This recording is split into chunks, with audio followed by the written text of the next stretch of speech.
हाँ जी, good evening. Welcome to the live class of CA Final FM for January 27 and onwards.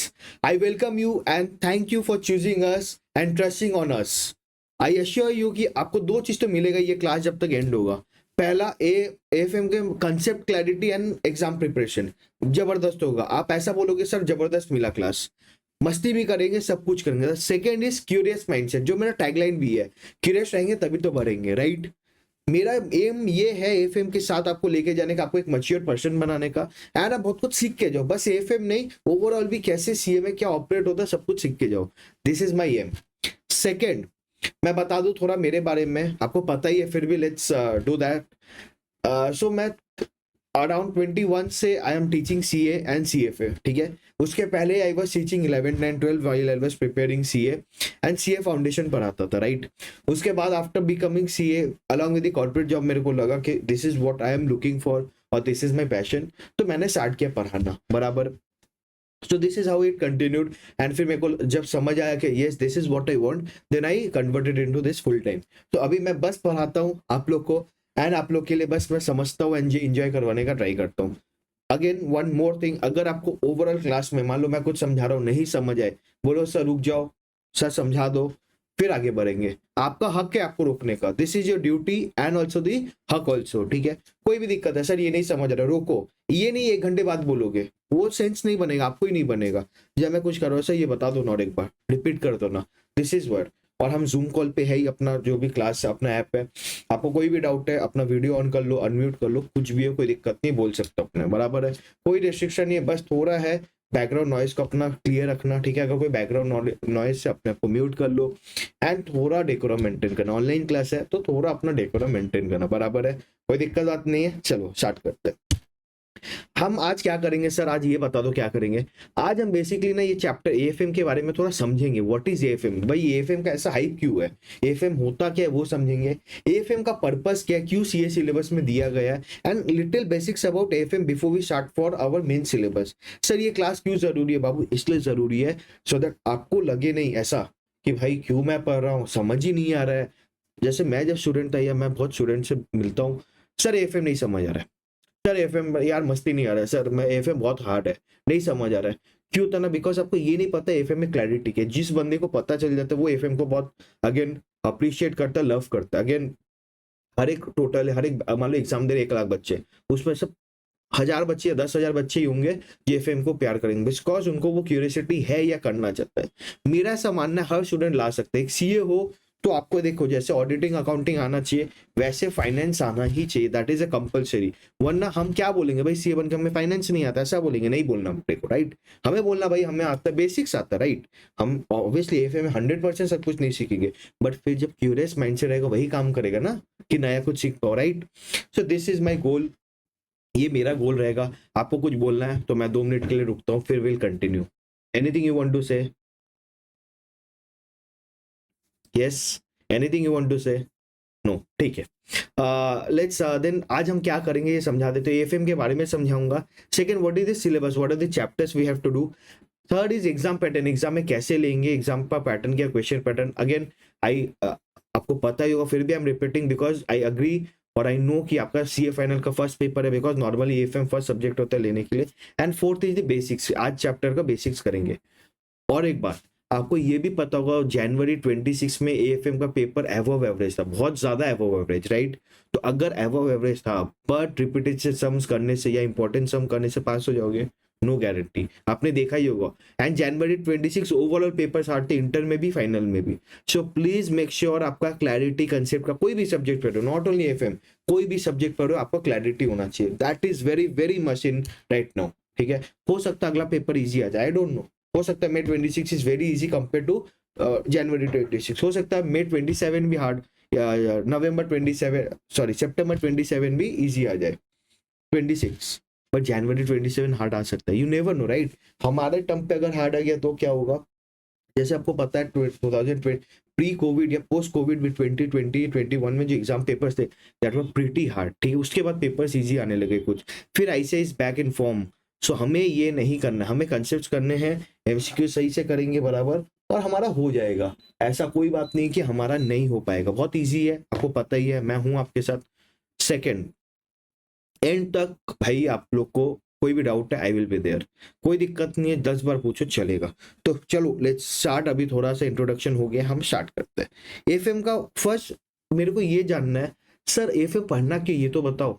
चलो ICI ने दिया बराबर है, पास होना है मेरे को पता है, सीए बनना है मेरे को, एफएम पढ़ना पड़ेगा, सर पढ़ना क्यों ये तो बताओ, क्यों, why FM, why the name advance financial management, why it is important. So this is as per my understanding, as per मेरे को जितना समझ आया है कि पहला है, इट हम जो ये करते it is just because to first is help us to understand different financial management techniques which can be used in a business. मतलब आज मान लो मैं आईटीसी में काम करता हूँ, ठीक है, आईटीसी में काम करता हूँ, आईटीसी में बहुत सारे फाइनेंशियल मैनेजमेंट टेक्निक्स लगेंगे। सर टेक्निक्स कैसे कि पैसा को कैसे मैनेज करना है, कैसे यूटिलाइज करना है, प्रोक्योरमेंट में कितना देना, वगैरह वगैरह, राइट। ऑब्वियसली फाइनेंशियल में जैसे ट्रेजरी मैनेजमेंट है, सेंट्रलाइज मैनेजमेंट है, वगैरह वगैरह, इंटरनेशनल फाइनेंशियल मैनेजमेंट, ये सारे टेक्निक्स को हम यूज करेंगे, राइट। कब कौन सा पैसा उठाना है, कितना उठाना है, लिक्विडिटी देखना है, वर्किंग कैपिटल देखना है, all these things are coming under financial management. Is it very important, yes. ये आना बेसिक है क्या कोई कंपनी में फाइनेंस मैनेजर बन के जाओ, हाँ सर आना ही चाहिए, इसलिए हमें एडवांस फाइनेंशियल मैनेजमेंट सिखा रहे हैं। बहुत सारे टूल्स है, वर्किंग कैपिटल कैसा है, रिसीवेबल्स को आप कैसे चेक करोगे, अगर सर 100% है क्या हमारे सिलेबस में, नहीं, बट 50% है, हाँ सर 50% कहाँ से आएगा वो हम बाद में सीखेंगे, बराबर। So this is important, financial management technique आना ही चाहिए। इससे क्या होगा, अगर आप फाइनेंस अच्छे से मैनेज करोगे तो आपका कंपनी चलती रहेगी, परफॉर्म अच्छा करेगा, एंड आप मैनेज एफिशिएंटली कर पाओगे, that is important, right. Yes और नो। और प्लीज क्लास इंटरेक्टिव रखेंगे भाई, ये बहुत जरूरी है। ऐसा नहीं होना चाहिए सर अभी बोले जा रहे बोले जा रहे, आप ऐसा एकदम सोफा में बैठ के सर सुनते हैं, ऐसा ऐसा नहीं होना चाहिए भाई। प्रॉपरली सुनोगे तो इंटरेक्ट करोगे, बराबर। और मैं सबको देख पा रहा हूँ, वीडियो सबका ऑन है भाई, तो कोई भी सो जाएगा ना एकदम, मैं आ जाऊंगा एकदम घर पे, ठीक है, ठीक है। तो the point is what we were doing is तो मैनेजमेंट टेक्निक्स पे, बराबर। Second is what I feel is it helps us to understand the market scenarios and industry to take a better decision. मतलब market scenarios मतलब आज market कैसा है, global economy कैसे perform कर रही है, ट्रम्प जो इंडिया पे टैरिफ लगा रहा है भाई उससे क्या हो सकता है, यूएस जो वेनेजुएला के पास जाके ये कर रहा है, प्रॉब्लम क्रिएट कर रहा है, उससे क्या होगा। यूएस और यूरोप का जो अभी आज नया नया प्रॉब्लम है, ग्रीनलैंड का प्रॉब्लम, यूरोप जो बोलता है कि भाई अब यूएस के साथ मैं ट्रेड नहीं कर सकता हूँ, that is at pause, right. जो कि एग्रीमेंट साइन होने वाला था बेसिकली, अभी I think last week sign होने वाला था। तो यूरोप के प्रेसिडेंट ने बोला एक कंट्री के कि भाई जो यूरोपियन मेन रीजन से लीडर्स ने बोला कि भाई हम वो साइन नहीं करेंगे बिकॉज ग्रीनलैंड का issue, and we are not in favour of Greenland being taken over by Trump, ऐसा कुछ है। So, अगर वो मार्केट सिनेरियो तो क्या करोगे, कोविड जैसा सिनेरियो तो क्या करोगे, इंडिया में आज के दिन पे ग्रोथ नहीं हो पा रहा है बहुत ज्यादा, तो उसके लिए क्या करोगे, अभी क्यों जरूरी। अगर भाई अगर मार्केट अच्छा परफॉर्म करे तो मेरा बिजनेस भी अच्छा परफॉर्म करेगा, बराबर। मार्केट अगर खराब परफॉर्म करे, मान लो इंडिया में ट्रम्प ने टैरिफ लगा दिया तो मेरे मार्केट के लिए खराब है। अगर मार्केट के लिए खराब है, क्या कहीं ना कहीं मेरे सेल्स में हैम्पर करेगा, अगर मेरे सेल्स में हैम्पर करेगा कहीं ना कहीं मेरे प्रॉफिट में हैम्पर करेगा, अगर मेरे प्रॉफिट में हैम्पर करेगा कहीं ना कहीं ओवरऑल कैपिटल स्ट्रक्चर में हैम्पर करेगा, बराबर। So this is the point we need to understand. Sir यहाँ बहुत ज्यादा सीखते क्या, नहीं, थोड़ा बहुत सीखते हैं बट बहुत ज्यादा नहीं। अगेन एकदम डॉट्स कनेक्ट करेंगे हम, दैट इसलिए मैं हूँ, वरना मैं बताऊं सीए का कोई सब्जेक्ट आपको सेल्फ स्टडी करना चाहिए। अगर आपको डॉट्स कनेक्ट करना है, बस आप अगर एग्जाम प्रिपरेशन के लिए क्लासेस लेते हो, I don't think you should take classes at least CA final पे, फिर आपको सेल्फ स्टडी करना चाहिए। अगर आपको चाहिए सर आपको डॉट्स कनेक्ट करो, एक चैप्टर का ओवरव्यू, एक सब्जेक्ट का ओवरव्यू, ओवरऑल सीए का overview, then you have to take the classes, वो अकेले नहीं कर पाओगे। सो आपको जज करना है आपको क्या करना है, बराबर, फालतू पैसा क्यों खर्चा करना है। Third is different instruments which can B traded या इन्वेस्टेड फॉर वेल्थ। अब हम यहाँ पे ये सीखते हैं सर डिफरेंट इंस्ट्रूमेंट्स क्या हो सकते हैं जिसपे मैं पैसा अपना इन्वेस्ट करके मैं पैसिव इनकम कमा पाऊँ, जनरेशनल वेल्थ क्रिएट कर पाऊँ। लाइक आजकल बहुत सारे बोलते हैं फाइनेंशियल फ्रीडम 30 ईयर्स ऑफ 35 में मेरे को फाइनेंशियल फ्रीडम चाहिए, भाई कैसा कैसे ले पाओगे भाई, इन्वेस्टिंग समवेयर, एक बिजनेस कर पाओगे, बिजनेस करोगे तो भाई वो कंटिन्यूस रहेगा, फाइनेंशियल फ्रीडम हो जाएगा, काम तो करना है। सेकंड तो भाई मेरे को इन्वेस्ट करना है, मेरे पास मान लो मेरे को नौकरी से मेरे को ₹1,00,000 मिलता है, अभी मेरे को 20,000 रुपये इन्वेस्ट करना है, सर वो 20,000 मैं कहाँ इन्वेस्ट कर सकता हूँ, different instruments are gear. Sir मेरे को ट्रेडिंग करना है, स्टॉक मार्केट में ट्रेडिंग करना है, सर कैसे होगा, वो इंस्ट्रूमेंट समझाया जाएगा। सर पूरा सिखा देंगे कि आप स्टॉक मार्केट कर पाएंगे, नहीं, हम वहां पे बस सीखेंगे क्या नाम होता है, इसके पहले हो सकता है आपको नाम ही नहीं पता। Again I agree, after Covid या इस टाइम पे जितना एक वो हो गया है, क्या नाम है, सोशल मीडिया का बहुत हाइप हो गया, तो आपको पता होगा, नाम्स तो पता होंगे, बट एक्चुअल में क्या होता है, थियोरेटिकल मतलब क्या होता है, थोड़ा प्रैक्टिकल समझेंगे, प्रैक्टिकल देखेंगे पॉसिबल है तो इससे आपको समझ में आएगा अच्छा ये चीज होता है, इसका ये लॉजिक है, अगर फ्यूचर बना है तो क्यों बना, एक इंस्ट्रूमेंट होता है, फॉरवर्ड बना है तो क्यों बना, वो हम समझ लेंगे, बराबर है, वो बहुत इंपॉर्टेंट है। So this is the three things I believe advance financial management हमें सिखा के देगा। सर हाउ और in which area the subject will help me as a CA, sir सबसे बड़ा इंपॉर्टेंट है मैं सीए बन गया, एडवांस फाइनेंशियल मैनेजमेंट में सर आपने बोला 90 आ जाएगा, 90 आ गया सर, बट सर इसका काम क्या है ये बताओ, कौन से रोल पे मैं जा सकता हूँ, तो रोल सुन लो। Again I will tell you, एक डिस्क्लेमर है, वो डिस्क्लेमर बाद में बताऊंगा। The first is the corporate financial rules. Sir corporate financial rules क्या होता है, majorly it focuses on raising and managing capital structure. Sir capital क्या होता है, दो तरह के कैपिटल होते हैं, हम एफएम में सीख के ही आए बराबर, इक्विटी एंड डेट मान के चलो एक बार। सो भाई जो इक्विटी का मेरे को रेस करना, कैसे रेस करना, कितना रेस करना, कितना रेस करना, एंड वो जो पैसा आया मेरे बैंक अकाउंट में मैनेज कैसे करूँ। आज सपोज मान लो आप लोग मजदूरी करते हो राइट, सीएफएम में 2,000-2,500 रुपए मिलता है, कहीं 2,000 की जगह 50,000 आ जाएगा, अगर आप नहीं संभालना जानते पागल हो जाओगे, अरे 50,000 आ गया चलो कल पार्टी करते हैं, बोलोगे चलो कल जाके पार्टी करेंगे। वैरेज अगर आपको मैनेज करना आएगा, आप क्या बोलेगा, अरे 50,000 से काम कर, 5,000 का शॉपिंग करता हूँ, 10,000 का और कुछ करता हूँ, और ना 40,000 इन्वेस्ट कर देता हूँ। Now this is somewhere you are managing efficiently, या 40,000 से चल नया बिजनेस चालू करता हूँ, कुछ भी हो सकता है, कर सकता हूँ। So this is where a CA will play a role in corporate finance rules. Examples कौन सी कंपनीज लेते हैं, अगर आपको लगना है आपको जॉब करना है, और मैं एफएम के लास्ट लास्ट तक तो आपको ये बता दूंगा कि धंधा ही करो भाई, कुछ ऐसा धंधा साइड की करो जो आपको वो मेन स्ट्रीम बन जाए, वो तो मैं आपको करवा के जाऊंगा। This is my ultimate goal, मेरा हर बच्चा को मैं जिसके पहले भी जितना पढ़ाया हूं, मेरा यही गोल रहता है, आज वो कुछ ना कुछ साइड में करते ही हैं, बस जॉब नहीं करते। This is my ultimate goal. पहला है फाइनेंशियल एनालिस्ट का रोल मिल सकता है, ठीक है, जो आपको टाइप्स है। सेकंड है कि भाई एफपीएनए में जा सकते हो, एमएनए एनालिस्ट में जा सकते हो, एमएनए एनालिस्ट में जा सकते हो। कंपनीज कौन लेता है, आईटीसी, नेस्ले, कैडबरी, जोमेटो, ये ऐसे बहुत एग्जाम्पल दिया, बहुत सारे ऐसे कंपनीज है, ओला इलेक्ट्रिक वगैरह वगैरह, बहुत सही हिताची वगैरह सब लेते हैं। बिजनेस फाइनेंस रोल क्या है, ये focus is more on the operational side of the business. जैसा कि मान लो आप रिसीवेबल साइड पे हो, तो आपको मैनेज करना अकाउंट जो रिसीवेबल है आपका, कितना अच्छे से आप ला पाओगे, कितने अच्छे से आप उसको यूटिलाइज कर पाओगे, क्रेडिट पीरियड कितना देना है, क्या कब देना है, कैसे पैसे कलेक्ट करना है, सो दैट आपका लिक्विडिटी वगैरह बना रहे। So this is all coming in business financial. कौन से कंपनीज है sir, Hitachi, Boat, Lenskart, etcetera, ऐसे सारे कंपनीज है जो बिजनेस फाइनेंशियल देती है। Again this is a market, और business finance is a role right now where a lot of CAs are going, तो बहुत बड़ा अच्छा रोल है इसमें, तो आप इसमें भी ट्राई कर सकते हो, नॉट अ प्रॉब्लम, आप कर सकते हो। सर इसमें एएफएम कहाँ काम आएगा, आप कहीं ना कहीं देखोगे AFM is only the base. चलो अकाउंटिंग काम आएगा, ऑडिट काम आएगा, बट कहीं ना कहीं सब कुछ जगह आप देखोगे एएफएम ही बेस है, एएफएम के बिना कुछ नहीं है, ठीक है। Doesn't have a lot covered in AFM, but it helps to build strategy related to finance. Again, I just gave a disclaimer कि भाई यहाँ पे आपको स्ट्रैटेजी बनाने में AFM हेल्प कर देगा, बिकॉज अगर आपको पता है पैसा कैसे मैनेज करना है, पैसा कहाँ से कलेक्ट करना है, इंस्ट्रूमेंट्स क्या है जिससे हेज कर सकता हूँ, हेजिंग एक वर्ड है भूल जाओ क्या है, बट एक वर्ड है सुन लो भी, ठीक है, कुछ भी कर सकते हो सर, कैसे कर सकते हो वो बताएगा। यहाँ तक कोई डाउट, कोई भी डाउट है बताओ, कोई भी डाउट है बोलो, है क्या, नहीं है, ठीक है।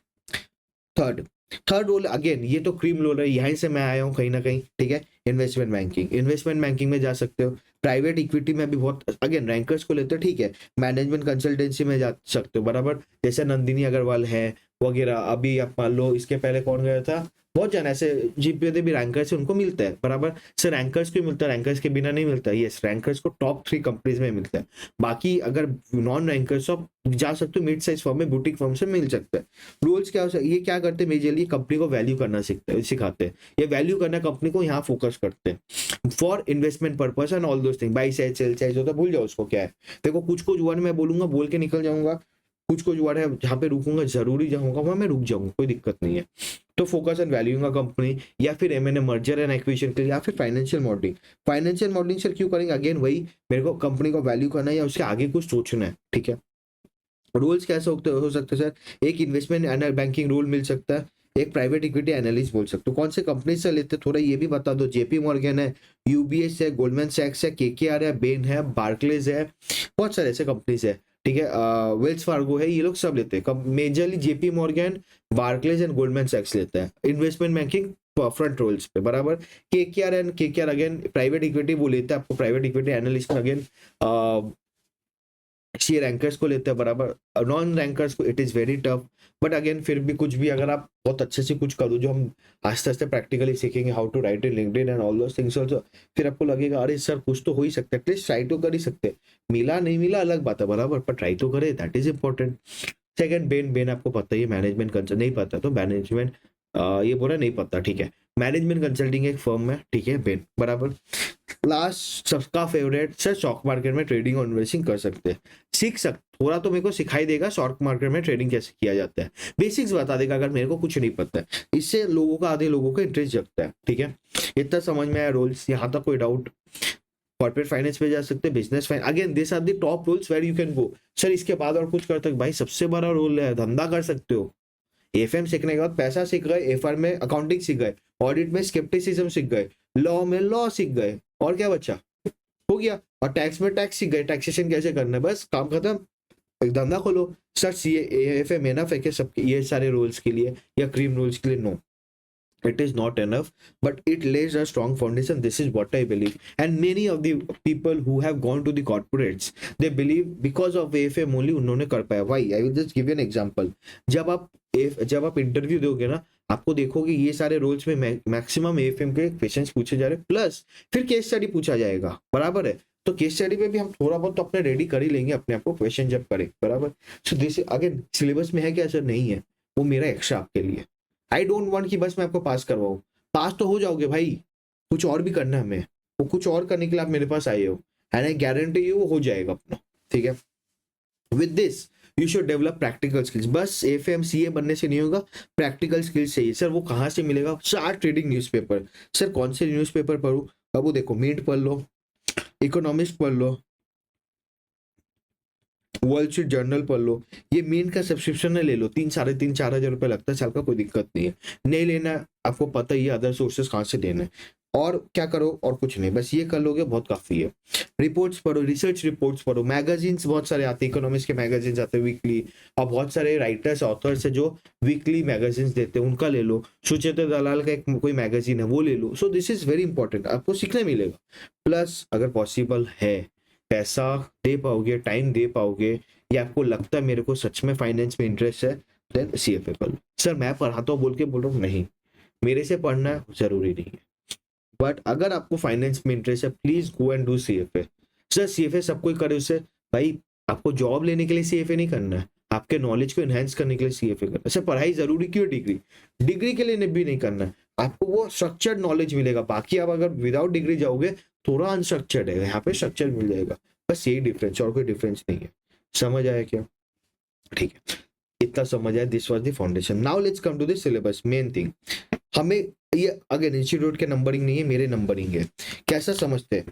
पहला मेरे को एफएम में एडवांस फाइनेंशियल मैनेजमेंट बोलता भाई, सिक्योरिटी जो कैपिटल है, कैपिटल स्ट्रक्चर, उसके लिए आपको सिक्योरिटीज इशू करने पड़ेंगे, ठीक है। तो टाइप ऑफ सिक्योरिटीज जान लो, इक्विटी, डेट, प्रेफरेंशियल्स, डिबेंचर्स जो लोन में आ जाते हैं, वो क्या क्या सिक्योरिटीज होते हैं। Now when you know what are the type of securities, उसको एनालाइज करो, राइट। कौन सा डिवेंचर सही है, कौन सा डिवेंचर गलत है, कौन सा इक्विटी शेयर सही है, कौन सा इक्विटी शेयर गलत है। टेक्निकल एनालिसिस, फंडामेंटल एनालिसिस सीखो। सर टेक्निकल क्या है? शेयर प्राइस देख के बोलूंगा। फंडामेंटल क्या है? सर कंपनी के बैलेंस शीट को देख के हम बोल पाएंगे कंपनी अच्छा परफॉर्म करी या नहीं करी है। यहाँ तक कोई डाउट? यहाँ तक कोई डाउट सिक्योरिटी एनालिसिस में? सर एनालाइज तो कर लिया, अच्छा मेरे को समझ में आ गया ये कंपनी का इक्विटी ये है, वो है, ये है, मेरे को ये भी समझ में कंपनी ठीक ठाक परफॉर्म करी है, मेरे को इक्विटी समझ में आ गया। बट सर मैं वैल्यू कैसे करूं? वैल्यू मतलब मेरे को कैसे पता चलेगा आज जो प्राइस है वो सही प्राइस है? मतलब आज मान लो अगर निफ्टी 50 26,000 है, it is not a share, I know that. मान लो निफ्टी 50 26,000 है, सर मेरे को कैसे पता चलेगा 26,000 इज द राइट वैल्यू? 25,000 भी वैल्यू राइट हो सकता था, 30,000 भी हो सकता था, 1 लाख भी हो सकता था। तो बाबू उसके लिए सिक्योरिटी वैल्यूएशन करो, वो जो सिक्योरिटी को आप समझो उसको वैल्यू करो। सर बस इक्विटी है, डिबेंचर नहीं है, डिबेंचर का भी वैल्यूएशन है। सर प्रेफरेंस शेयर का नहीं है, प्रेफरेंस शेयर का भी वैल्यूएशन है, और वैल्यूएशन ऑफ राइट्स वगैरह छोटे मोटे हैं।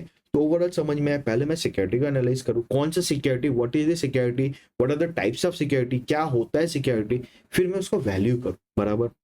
सर सिक्योरिटी वैल्यू कर दिया, अब मैं छोटा मोटा इन्वेस्टर हूँ, तो मैं चलो मेरे को रिलायंस में लगाना है तो सिक्योरिटी वैल्यू कर दिया। सर बट मैं अब बड़ा बन गया हूँ, ठीक है, I am a good man, rich गाय, ठीक है, अब रिच गाय हूँ। अभी मेरे को क्या करना है ना, मेरे को अडानी जी को खरीदना है, ठीक है, I want to buy Adani जी।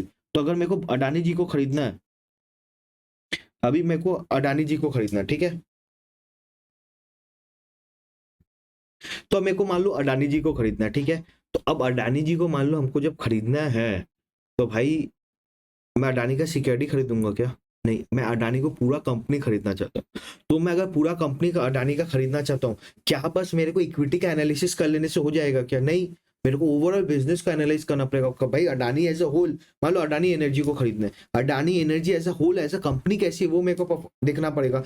बस मैं सिक्योरिटी इक्विटी, भाई 200-500 शेयर लेने या 1 लाख शेयर लेने, तो भाई ठीक है, इक्विटी शेयर लेने 1-2% का हिस्सा लेना है, तो मैं सिक्योरिटी वैल्यू करूंगा। बट भाई मेरे को पूरा बिजनेस ही लेना है। मान लो अडानी एनर्जी को मेरे को खरीदना है, छोड़ो अडानी एनर्जी हार्ड लग रहा है, आपको बाजू वाले, आपका जो घर के बाजू जो किराना दुकान है उसको खरीदना है, एग्जाम्पल, ठीक है। आपके घर के बाजू में जो किराना शॉप है उसको खरीदना आपको।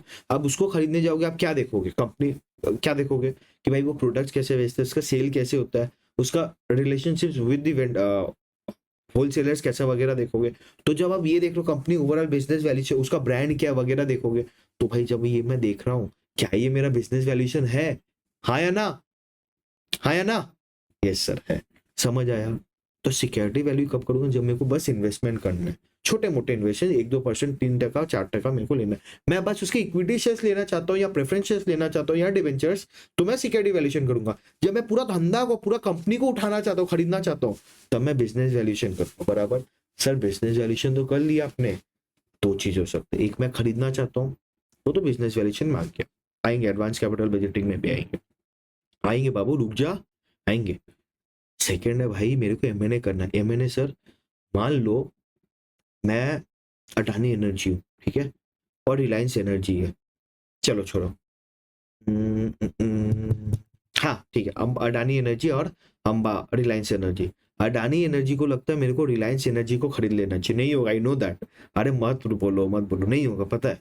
मान लो एक बार अडानी एनर्जी को खरीदना है, रिलायंस एनर्जी को। अब अगर वो खरीदने जाएगा, बस क्या वैल्यू कर लेगा तो होगा, सामने वाले को वैल्यू, मान लो मैं अडानी एनर्जी, मैं रिलायंस एनर्जी को खरीदना चाहता हूँ, बस मैं उस कंपनी को वैल्यू करूँ, चलेगा कि नहीं? सर टर्म्स एंड कंडीशंस क्या होगा मेरा, क्या अगर मैं उसको कितना रुपए से खरीदना चाहूंगा, क्या होगा, वो आपको एमएनए में सीखने मिलेगा, merger and acquisition, because I want to acquire it, right. Merger क्या होगा, जैसे अंबुजा सीमेंट्स और एसीसी सीमेंट्स को अडानी ने खरीदा था, साथ में आ गया, दैट वाज मर्जर, बराबर। एक्विजिशन क्या, मैं कोई को खरीदना चाहता हूँ, ठीक है, समझ में आया, ठीक है, ये एक पार्ट है, बराबर। तो एक ये बहुत बड़ा एक पार्ट है, ये चार का लॉजिक समझ में आया क्या? कनेक्ट बैठा क्या? See I am there for connecting the dots, मेरा बस ये काम होगा, सम करवाएंगे सब करवाएंगे, मेरा काम है कनेक्टिंग द डॉट्स। अगर वो नहीं करवा पा रहा हूं, मैं कोई काम कर नहीं हूं, फिर I have to work hard. समझ आए यहां तक? बराबर। फिफ्थ आएंगे सर, अब आएंगे क्या, अब सर मान लो मैं एज अ इन्वेस्टर हूं, मैंने कोई सिक्योरिटी खरीद ली, यहाँ पे सिक्योरिटी वैल्यूएशन में सिक्योरिटी खरीद लिया, बट मेरे को लगता है बस सिक्योरिटी नहीं खरीदना, मेरे को और भी कुछ करना है, मेरे को अपने आप को ना बचाना भी है कि कुछ प्राइस ऊपर नीचे हो गया तो मैं आपको बचाना चाहता हूँ, या मेरे को ना ये शेयर खरीदना नहीं है, इसका और कुछ अगर मिले ना, मतलब मेरे पास 1 करोड़ रुपया नहीं है, बट ये शेयर पे मेरे को, ये इस कंपनी में मान लो जोमेटो एक कंपनी है, ठीक है, जोमेटो कंपनी में मेरे को पैसा लगाना है, बट मेरे पास 1 करोड़ नहीं है शेयर खरीदने का, तो मैं क्या कर सकता हूँ सर? फिर एक डेरिवेटिव बोल के इंस्ट्रूमेंट होता है, डेरिवेटिव एक इंस्ट्रूमेंट होता है, उस पर पैसा लग, क्या होता है वो चैप्टर में समझेंगे। डेरिवेटिव्स मतलब कुछ डिराइव करता है, डेरिवेटिव्स डिराइव करता है, बराबर। डेरिवेटिव्स हो गया सर, इतना समझ में आया। अब एक कंपनी के पॉइंट ऑफ व्यू से समझो, सर मैं कंपनी हूँ अडानी, ठीक है, अडानी क्या बहुत सारी चीज में, पोर्ट्स में है, एनर्जी में है, वगैरह वगैरह, कमोडिटीज में, जैसे आपका अडानी ये फॉर्च्यून फॉर्च्यून जो आटा वाटा आता है, एफएमसीजी जो प्रोडक्ट्स है, क्या इसमें ऑयल में बहुत फ्लक्चुएशन होता है? बराबर। अगर ऑयल में बहुत ज्यादा फ्लक्चुएशन होता है, मान लो जो फॉर्च्यून ऑयल है, एक बार के लिए मैं मान लूं यहाँ पे 1 सेकेंड के लिए, जो फॉर्च्यून ऑयल है, बराबर, ये जो फॉर्च्यून ऑयल है, क्या इस ये जो अडानी बनाती होगी, अडानी जो बनाता है, इसका जो रॉ ऑयल लाता है, ये जो इंपोर्ट करता है या फिर जो लेता है, क्या इसके प्राइसेस में फ्लक्चुएटिंग होने से इसका प्रॉफिट एंड लॉस में फ्लक्चुएट होता है, इसका पीएनएल फ्लक्चुएट करेगा? हाँ सर। सर इसके लिए मैं क्या करूँ, मैं इसको ना, मैं ये प्राइस को ना, जो मेरा ऊपर नीचे बहुत ज्यादा होता है, मैं इसको कम करना चाहता हूँ। सर मैं इसके लिए क्या, वो एक वर्ड होता है हेज करना चाहता हूँ अपने को, हेज मतलब अपने आप को बचाना चाहता हूँ, डर रिस्क से बचाना चाहता हूँ, तो एक काम करो ना सर, इसका डेरिवेटिव ले लो, बराबर है, समझ में आया? ठीक है सर, डेरिवेटिव समझ में आया। सेकंड है sir interest rate risk management, वो कैसे आएगा समझो। सर मैंने ना बहुत लोन लेके रखा है क्योंकि मैं कंपनी एक्सपेंड कर रहा हूँ, तो मैं लोन लेके रखा हूँ। अब सर मेरे को ना रिस्क लग रहा है, ये लोन अगर इंटरेस्ट रेट बढ़ गया तो। अब मैंने फिक्स रेट लेके रखा है सर, फिक्स लोन लेके रखा है बराबर, जो मैंने 100 करोड़ का मान लो लोन लेके रखा 10 साल का, मेरे को 10 टका करके देना है, interest is fix. But sir मेरे को लग रहा ना यार सर इंटरेस्ट गिर जाएगा और मेरा तो नुकसान है। मान लो इंटरेस्ट रेट अभी मार्केट में 7% हो जाएगा, तो मैं 3% एक्स्ट्रा दे दूँ, मैं क्या करूँ बताओ ना। वो भी बताऊंगा, एफएम हूँ, सीए हूँ, बताना है मेरे को, एफएम पढ़ा है मैंने, वो भी बताना। सर कौन सा बताओ बाबू? इंटरेस्ट रेट रिस्क मैनेजमेंट करूंगा, interest rate risk management. Interest rate को कैसे हम मैनेज करें, उसका जो रिस्क है, रिस्क क्या है, कभी ऊपर भाग गया कभी नीचे हो गया तो मेरे को फालतू फालतू ज्यादा देना पड़े, वो रिस्क को मैंने मैनेज करना है बराबर। ठीक है सर, मैं ना ग्लोबल कंपनी एमएनसी कंपनी हूँ सर, मैं रिलायंस हूँ, मैं अडानी हूँ सर। अमन अग्रवाल क्लासेस है, दुबई में भी सीएफए क्लासेस देते हैं सर। ठीक है, दुबई के भी सीए बच्चे पढ़ते हैं। अगर फॉरेक्स है बाबू तो मेरा फॉरेक्स आएगा, फॉरेक्स क्या, फॉरेन एक्सचेंज आएगा। सर फॉरेन एक्सचेंज को मैनेज कैसे करूँ सर? डॉलर और रुपये का देखे हो भाव, 80 से 90 चल गया, अभी हमें लग रहा है 100 जाएगा, हमें डर लग रहा है। सर आप बताओ सर, बस आप बता दो क्या करें। सर बताएंगे फॉरेक्स को मैनेज करके, फॉरेन एक्सचेंज मैनेजमेंट मैं आपको समझाऊंगा, चैप्टर आपको समझाएगी फॉरेन एक्सचेंज अगर है मेरा, उसको कैसे मैनेज करें, कैसे उसको डील करें। ठीक है, इतना समझ, ये 3 समझ आया। Derivatives, interest rate risk management, forex समझ आएगा बराबर सब। सर मेरे को ना कोई वो कंपनी पसंद आ गई है, वो प्रोजेक्ट पसंद आ रहा है। सपोज आप हो, आप कौन हो, आप अडानी एयरपोर्ट हो। अडानी जी का एग्जांपल बहुत लेंगे हम, चिंता मत करो, आगे समझाने के लिए। सर अडानी एयरपोर्ट से हम बराबर, सर हमें ना वो नवी मुंबई वाला बराबर समझ आया। अभी ना हमें एक बनाना है, मान लो पुणे में और एक एयरपोर्ट बनाना है, पुणे में और एक एयरपोर्ट बनाना है, मेरे को वो प्रोजेक्ट को एनालाइज करना है। अडानी अडानी जी ने बोला कि भाई चलो एक काम करो, एनालाइज करो कि सही है कि गलत है। वो जो एयरपोर्ट है वहां पे बनाएंगे तो प्रॉफिटेबल होगा या लॉस होगा। तो सर उसके मैनेजर बोलेंगे सर कौन सा चैप्टर अप्लाई करूँ, सर कौन सा। मैं बोलूंगा भाई एडवांस कैपिटल बजटिंग। समझ आया, कैपिटल बजटिंग है, कैपिटल मेरे को पैसा लगाना पड़ा, कितना पैसा चाहिए, बजटिंग, अगेन बजट करना, मेरे को कैपिटल कितना लगाना है, क्या फायदा मिलेगा क्या नुकसान मिलेगा, वो मेरे को एडवांस कैपिटल बजटिंग में सीखने मिलेगा। किसमें मिलेगा सर सीखने, सर किसमें सीखने मिलेगा, एडवांस कैपिटल बजट। सर मेरे को बांग्लादेश में भी इन्वेस्ट करना है, अडानी जी ने बोला। अडानी जी ने मेरे को बोला अमन एक काम करो, मेरे को ना बांग्लादेश में इन्वेस्ट करना है, मेरे को ये बताओ सही है कि गलत है, वो प्रोजेक्ट सही होगा। सर बांग्लादेश में इन्वेस्ट करना है तो सर बांग्लादेश का करेंसी भी देखना पड़ेगा, बांग्लादेश की इकोनॉमी भी, बहुत कुछ ऐसा देखना पड़ेगा। देखो कोई दिक्कत नहीं है, आईएफएम समझो, इंटरनेशनल फाइनेंशियल मैनेजमेंट, क्लियर है यहाँ तक? ठीक है सर, बहुत पैसा वाले बन गए हैं, ठीक है, नहीं अभी बन जाएंगे सर, कोई दिक्कत नहीं, हम बन जाएंगे, सीए बन के बन जाएंगे बराबर। सर अब जब बन जाएंगे मेरे पास इतना पैसा हो जाएगा, मैं मैनेज कैसे करूँ उसको। सर आपने बोला रिलायंस पे लगाओ, सर आपने बोला जोमे, again educational purpose, sir Reliance पे लगाओ, जोमेटो पे लगाओ, यहाँ पे लगाओ, वहां पे लगाओ, लगा दे। सर इतने सारे स्टॉक्स है, मैं समझ ही नहीं पा रहा हूँ कैसे मैनेज करूँ, अपना रिस्क को कैसे कम करूँ, क्या करूँ। और मेरा एक पोर्टफोलियो बन गया, पोर्टफोलियो क्या होता है, एक से ज्यादा कुछ लेना बराबर, securities, a basket of securities, basket of something is portfolio बराबर। तो सर मेरा इक्विटी बहुत सारा है, मेरे पर डिवेंचर बहुत है, लोन बहुत है, बहुत कुछ है सर, मैं इसको मैनेज कैसे करूँ, पोर्टफोलियो मैनेजमेंट सिखाएगा।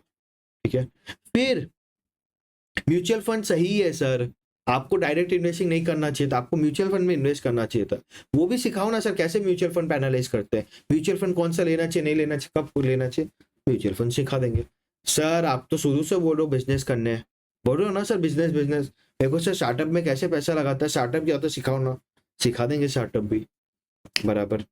सर स्टार्टअप हो गया, सर और एक बड़ा चीज होता है सिक्योरिटाइजेशन। सर मेरे को ना थोड़ा मैनिपुलेशन करना अपने बैलेंस शीट में। सर मैनिपुलेशन कैसे करना, मेरे को ना ये जो मेरा 100 करोड़ का गंदा लोन दिख रहा है ना, इसको हटाना है। सर कैसे हटाए, सिक्योरिटाइजेशन। सर आपने सब कुछ सिखाया, सब कुछ सिखा दिया सर, पर आपने ये नहीं सिखाया रिस्क को कैसे मैनेज करे। मेरे जो मैंने बिजनेस रिस्क लिया, फाइनेंशियल रिस्क लिया, इतना कुछ रिस्क लिया राइट, उसको मैनेज करे, वो ये चैप्टर सिखाएगा। लास्ट सीधे फाइनेंशियल पॉलिसी, ये फर्स्ट चैप्टर है, वैसे हमारा लास्ट है कि थोड़ा ज्ञानबाजी है, ठीक है, स्ट्रैटेजी कैसा, थियोरेटिकल कंसेप्ट है, कंसेप्ट समझ आया, 15 चैप्टर को बोल क्यों क्या सीखेंगे। पहले हम सीखेंगे एज एन इन्वेस्टर, समझो मेरे को कोई मैं सिक्योरिटी समझना चाहता हूँ, क्या क्या सिक्योरिटीज होता है, उसको एनालाइज करूंगा, उसको वैल्यू करूंगा, वैल्यू करके खरीदूंगा, खरीद के क्या, अब मैं बड़ा कोई बिजनेस खरीदना चाहता हूँ, बिजनेस वैल्यूएशन देखूंगा, मैं कोई कंपनी को एक्वायर करना चाहता हूँ, एमएनए में क्या टर्म्स होंगे वो चेक करूंगा। अब मैं एज ए कंपनी, मैंने कंपनी को एक्वायर करी, अब उस कंपनी में मेरे को प्रॉब्लम है वोलेटिलिटी का, वो रॉ मटेरियल का, उसको अगर मैं कुछ करूंगा, हेज करना चाहूंगा, अपने को रिस्क से बचाना चाहूंगा, उसके लिए मैं डेरिवेटिव्स यूज करूंगा। डेरिवेटिव्स यूज कर लिए, मैंने एक लोन लेके रखा, उसमें मेरे को इंटरेस्ट रेट पे डर लग रहा है, उसके लिए मैं आईआरएम यूज करूंगा। मेरे पास फॉरेन करेंसीज भी है, तो मैं फॉरेन करेंसी मैनेजमेंट सीखूंगा। मेरे को कोई दूसरा प्रोजेक्ट में इन्वेस्ट करना है, वो कैसा, वो प्रॉफिटेबल होगा नहीं होगा, वो मेरे को जानना है। वो मेरे को एडवांस कैपिटल बजटिंग बता के देगा। मेरे को यूएस में इन्वेस्ट करना है, इंटरनेशनल फाइनेंशियल मैनेजमेंट बता के देगा। मेरा जो इतना, मैं इतना कुछ कर लिया, उससे धंधा सब जो पैसा है मेरा, जो पर्सनल पैसा है, मैं उसको इन्वेस्ट करना चाहता हूँ। इन्वेस्ट करके मेरे को अब मैनेज भी करना है, पोर्टफोलियो मैनेजमेंट बता के देगा। मेरे को बोला है म्यूचुअल फंड सही है, तो म्यूचुअल फंड क्या सही है वो भी समझा के देगा। स्टार्टअप करना है, स्टार्टअप समझा के देगा। रिस्क मैनेजमेंट करना है, रिस्क मैनेजमेंट। समझ में आया ओवरऑल? अपने आपको देख के रखोगे तो समझ में आएगा। हर चैप्टर लॉजिकल है, ऐसा कोई चैप्टर नहीं है कि टाइम पास के लिए आपको सिखाया जाए, बराबर है। ऐसा कोई चैप्टर नहीं आपको लगेगा कि भाई नहीं, ऐसा कोई काम के लिए नहीं है, मतलब बकवास बकवास है, ऐसा नहीं लगेगा। हर एक चैप्टर का आपको लॉजिक लगेगा, आपको समझ आएगा, यस ये चैप्टर इसके वजह से है, एंड ये चैप्टर का ये काम है, बराबर है। क्लियर है यहाँ तक? कोई डाउट है यहाँ तक? बताओ, कोई डाउट है? बताओ, जल्दी बताओ, कोई डाउट है क्या? नहीं? इतना समझ आया क्या? सिलेबस समझ आया, हमारा सिलेबस समझ आया, हमारा फाउंडेशन समझ आया। अब हम थोड़े एक समझेंगे, सिलेबस तो समझ आ गया, हम अब समझेंगे एग्जाम का pattern. This is very important. देखो, आपको पता ही है सर, 100 मार्क्स का एग्जाम होता है, बराबर। 3 घंटे मिलते हैं, दैट इज 180 मिनट्स, बराबर। 180 मिनट्स मिलता है। हमारा 30 मार्क्स होता है एमसीक्यू, जहाँ पे श्योर शॉट आप, आई एक्सपेक्ट आपको एटलीस्ट इसमें आपको 95% एक्सपेक्ट करना चाहिए। मतलब कितना? 30 इंटू 95%, मतलब आपको मिनिमम इस पर 28 मार्क्स तो चाहिए ही चाहिए। ये आप टारगेट लेके चलो, मतलब आप मैक्सिमम एक क्वेश्चन गलत कर सकते हो, इतना श्योर सॉलिड होना चाहिए। एफए में तो बहुत ईजी है, बिकॉज अगेन प्रैक्टिकल है। यहाँ पे थ्योरी, भाई थ्योरी भी प्रैक्टिकल है, तो अगर वो सीख के जाओगे, समझ के जाओगे, निकल जाएगा। 15 क्वेश्चन, बराबर 15 क्वेश्चन जाते हैं, ईच क्वेश्चन 2 मार्क्स, तो 14 आउट ऑफ दिस मिनिमम 14 तो राइट करना ही है।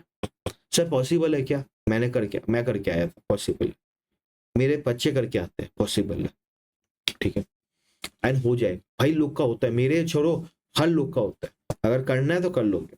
डेस्क्रिप्टिव, सर डेस्क्रिप्टिव 70 मार्क्स का होता है। टोटल 5 क्वेश्चन करने, हर एक क्वेश्चन में 14 मार्क्स होता है, बराबर। सर 14 मार्क्स का पूरा एक क्वेश्चन? नहीं नहीं, सबसेट्स होते हैं, मतलब एक क्वेश्चन में बहुत सारे पॉइंट्स होते हैं, 3 मार्क्स 4 मार्क्स वाले पॉइंट्स होते हैं। पहला क्वेश्चन जो होता है कंपलसरी होता है, उस पर तो भाई कुछ ही नहीं है, करना ही करना है। सर अब जो आपका थ्योरी चैप्टर है, जैसे चार्ट ऑफ फाइनेंस वगैरह, उससे कैसे आएंगे? सो प्रैक्टिकल और थ्योरी में डिवाइडेड है। प्रैक्टिकल अराउंड 50 से 55 मार्क्स आता है, out of 70। Out of 70 50 marks is your practical, and the balance is 15 to 20 marks is your theory.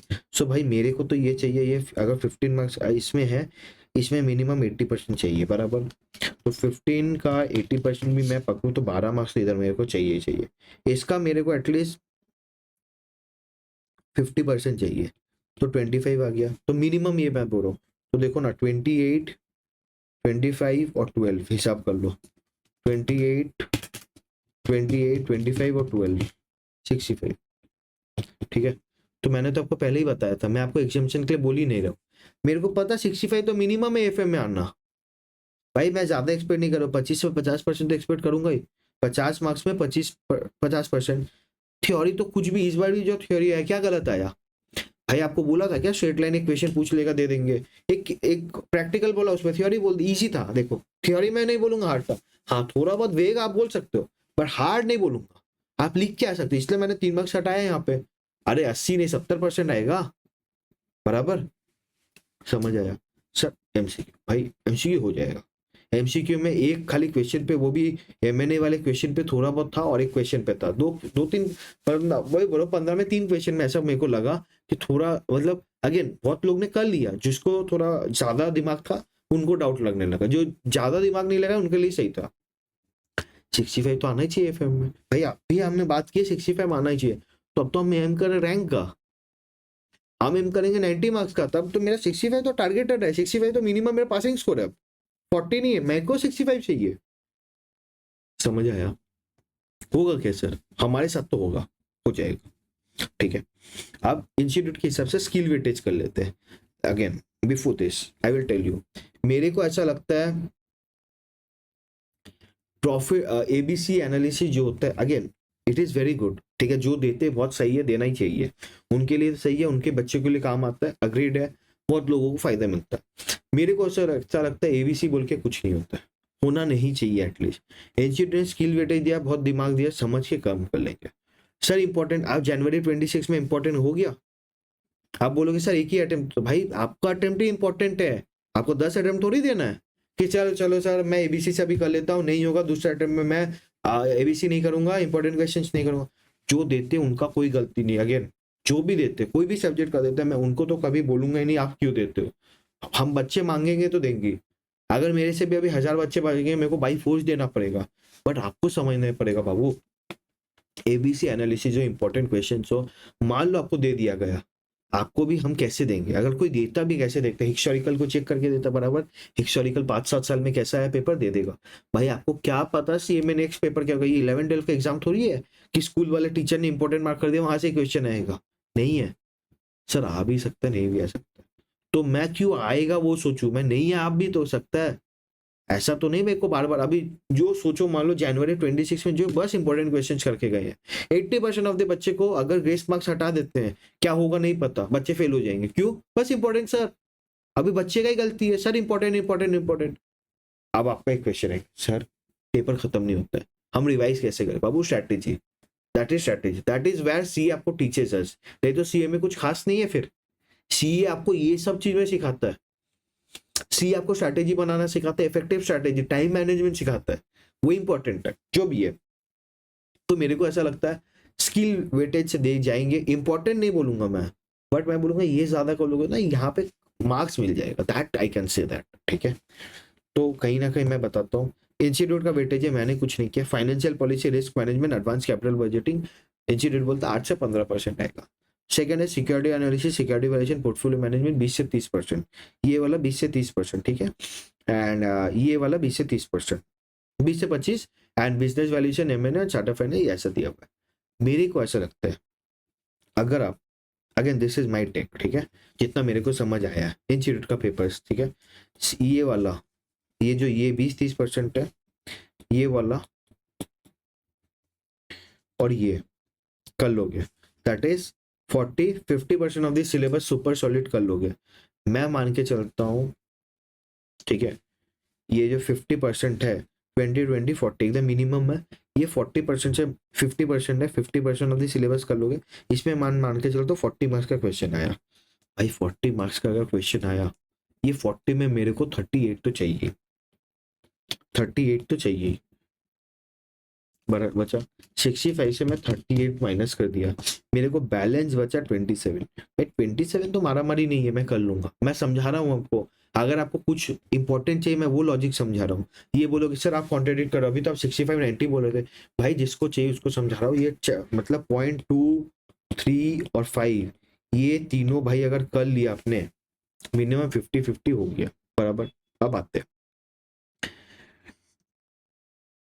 यहाँ पे, ऐसा कोई चैप्टर नहीं जो हार्ड है, आपको लगता है, आप लोग, अच्छा आपको क्या लगेगा, आप तो बच्चे हो गए, यहाँ पे कोई एक चैप्टर नहीं है, पोर्टफोलियो मैनेजमेंट थोड़ा बहुत इजी है, बहुत हो जाएगा, लॉजिक लगाओगे तो, कोई चैप्टर नहीं है इस पे, तो कोई चैप्टर ही नहीं है बिजनेस वाले चने मैंने, यहाँ पे अगर आप बस आईएफ, बस अगर यहाँ पे फॉरेक्स है, आईएफए में ये है, ठीक है, इसका अगर 10% भी कर लो, प्लस 10% ऑफ 4, तो 60% हो गया, भाई कहीं नहीं जाता है 60 मार्क्स।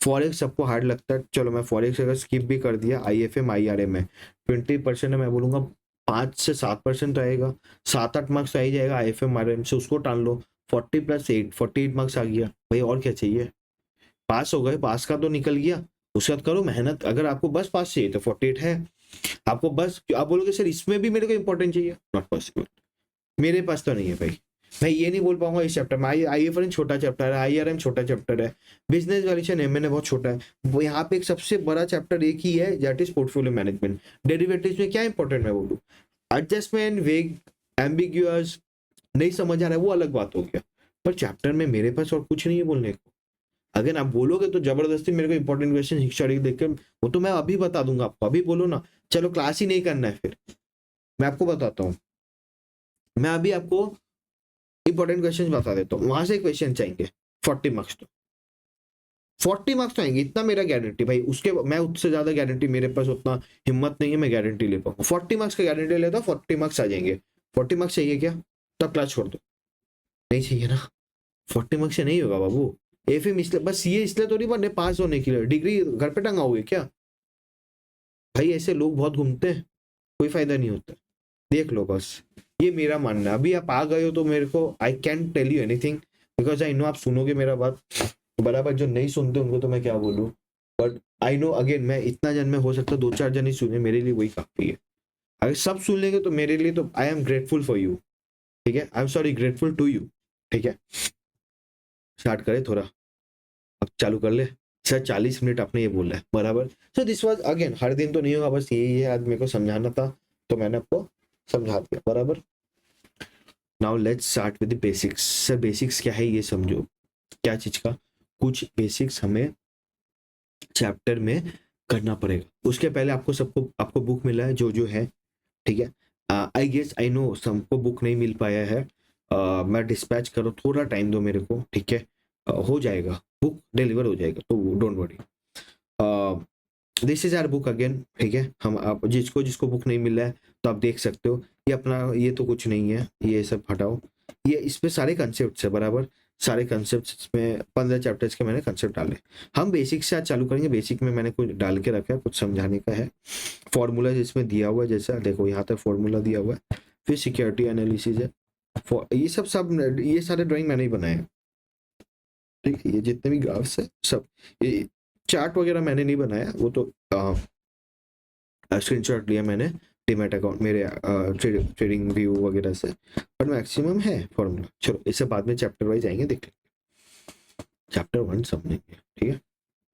इसके पहले हमें एक चीज समझना है, एक कंसेप्ट होता है रिटर्न बोल के बराबर, व्हाट इज रिटर्न, रिटर्न क्या होता है बताओ, व्हाट इज रिटर्न, क्या होता है return, what do we mean by return, अगर हमें बोलता है कोई चीज रिटर्न है तो what do we mean by return का मतलब क्या, रिटर्न मतलब बताओ, बताओ जल्दी, ओ बच्चे बोलो, रिटर्न मतलब अगर मैंने कहीं इन्वेस्ट किया है, मेरे को उसके अगेंस्ट उसके, मैंने अगर 100 रुपये आपको दिया, कुछ तो उससे एक्स्ट्रा चाहिए मेरे को, that extra is that return बराबर, कहीं ना कहीं करेक्ट है, that extra is the return. मैंने अगर 100 रुपया कहीं पैसा लगाया, इन्वेस्ट किया है, I do, I want 100 only in return, और कुछ थोड़ा ज्यादा, थोड़ा ज्यादा इस रिटर्न बराबर। अभी वो जो थोड़ा ज्यादा है वो दो तरह का हो सकता है, एक हो गया नॉमिनल रिटर्न, एक हो गया रियल रिटर्न, क्या हो गया, एक हो गया नॉमिनल रिटर्न, एक क्या हो गया, एक नॉमिनल रिटर्न और एक क्या हो गया रियल रिटर्न बराबर, क्या क्या हो गया, एक नॉमिनल और एक, बोलो, एक नॉमिनल और एक रियल रिटर्न। नॉमिनल रिटर्न क्या होता है ये मेरे को बता दो, सर नॉमिनल क्या होता है पहले, हम उसके बाद आएंगे नॉमिनल क्या होता है ये समझा दो, चलो पहले रियल समझ लेते हैं। अगेन बुक में सब लिखा हुआ है और ये नोट्स मैं अपलोड कर दूंगा ड्राइव पे, डोंट वरी। रियल क्या होता है बताओ, रियल क्या होता है, नहीं बता पा रहे, जिसके पास बुक है उसको तो दिखेगा, what do we mean by real return लिखा है मैंने, real means value has been adjusted for inflation, it reflects the purchasing power of money, जो मेरा रियल मनी, रियल मतलब होता है जो जो वैल्यू है वो एडजस्टेड फॉर इन्फ्लेशन, इन्फ्लेशन क्या होता है समझेंगे, परचेजिंग पावर बताते हैं, इसका मतलब क्या, what money can actually by for you, आपका अगर मान लो आपको कुछ खरीदना है भाई, कितना खरीद सकते हो उससे, वो मेरे को रियल बताता है। इन्फ्लेशन और नॉमिनल समझ लो, समझ जाओगे, रियल समझ में आया, नहीं समझ आया तो रियल को ये समझो, रियल मतलब जो का आज वैल्यू है उसमें इन्फ्लेशन एडजस्ट कर दो भाई, उसका वो औकात क्या है, purchasing power in the sense it means अगर मेरे पास 100 रुपये, उसका औकात क्या है, what is the real power of it, वो मेरे को समझाएगा रियल टर्म्स बराबर, रियल रिटर्न और real terms. Now real not only return, real cash flows भी हो सकता है, रियल रिटर्न भी हो सकता है, रियल कुछ भी हो सकता है, रियल डिस्काउंटेड भी हो सकता है, कुछ भी हो सकता है, इसलिए रियल टर्म्स हम समझ रहे बस, ठीक है। रियल रिटर्न में भी क्या आएगा वो समझ लेंगे। नॉमिनल टर्म्स क्या होता है, nominal value don't adjust for inflation, it shows in today's रूपी विदाउट कंसिडरिंग परचेजिंग पावर। मतलब क्या, आज अगर 100 रुपया है दैट इज नॉमिनल। आज मान लो मैं आईफोन खरीदने गया, ठीक है, आईफोन का प्राइस मान लो 1 लाख रुपया, ये 1 लाख रुपए इज माई नॉमिनल। मेरे को इसमें इन्फ्लेशन माइनस नहीं किया, ये नहीं बोला कि भाई चलो 10,000 का इन्फ्लेशन है, 90,000 आपका रियल पावर है, ये नहीं मेरे को बोला। मेरे को बोला भाई 1 लाख इज नॉमिनल। आज जो वैल्यू दिख रहा है इन दी मार्केट, जो मार्केट में जो प्राइस चलता है या मार्केट में जो आपको रेट दिखता है, that is your nominal return, बराबर। नॉमिनल है, उसमें कोई इन्फ्लेशन एडजस्ट करके नहीं आता। समझ आए यहाँ तक? हाँ यार। सर इन्फ्लेशन क्या होता है ये बता दो। Inflation is the increase in the price of goods और services over time which causes the purchasing power of money to decrease. मतलब क्या, इन्फ्लेशन मतलब आपका महंगाई, ठीक है। मान लो आईफोन 15, सपोज आईफोन 15 2026 में 1 लाख में मिलता था, आईफोन 15 2027 में 1.10 लाख का मिलता है। अब आप मेरे को ये बताओ, आईफोन में कुछ चेंज हुआ अगर 26-27 में आईफोन 15 में? नहीं हुआ होगा। ये प्राइस क्यों बढ़ गया? Because of inflation. क्यों बढ़ गया? Because of inflation. हो सकता है ये जो बन रहा होगा अभी महंगा बन रहा होगा, रॉ मटेरियल महंगा होगा, या फिर ट्रांसपोर्टेशन कॉस्ट महंगा होगा, या फिर ड्यू टू द टैरिफ। भाई टैरिफ भी लगा देगा तो मेरा तो महंगा बन गया, मेरे को लिख के थोड़ी आएगा भाई 1 लाख और ट्रम्प जी का टैरिफ है 5,000 ट्रांसपोर्टेशन ऐसे लिख के आएगा, नहीं मेरे को तो 1,10,000 बोलेगा। तो जो भरा 10,000 से वो व्हाट, बिकॉज ऑफ इन्फ्लेशन महंगा ही बन गया। मैं कोई ऑब्वियसली ट्रांसपोर्टेशन पहले भी आता था, हो सकता है प्राइस बढ़ गया होगा, रॉ मटेरियल पहले भी लगता था, हो सकता है प्राइस बढ़ गया होगा because of tariff and all this reasons. Tariff is a reason for increase of the price, बराबर। तो रॉ मटेरियल का बिकॉज ऑफ दैट मेरा महंगा ही बढ़ा। इन्फ्लेशन क्लियर है यहाँ तक? इन्फ्लेशन क्लियर है यहाँ तक, हाँ या ना? इन्फ्लेशन में कोई डाउट है यहाँ तक बताओ? इन्फ्लेशन में कोई डाउट है? इन्फ्लेशन में कोई डाउट है?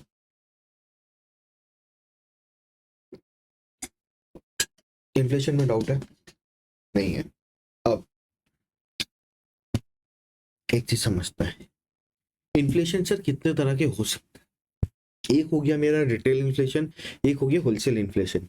तो आपका CPI inflation, consumer price index inflation, ये सब सुनते हो, that is your retail inflation. वो इन्फ्लेशन हमें इफेक्ट करता है, हमें जो महंगाई बोलता है ना, भाई महंगाई महंगा हो गया है। महंगा मतलब क्या? आलू प्याज सब्जी पालक गोभी, ये महंगा हो गया, बराबर। तो ये जो महंगा हो गया बोलता है दैट इज रियल इन्फ्लेशन। मतलब क्या, price of the goods and services have increase in respect to consumers.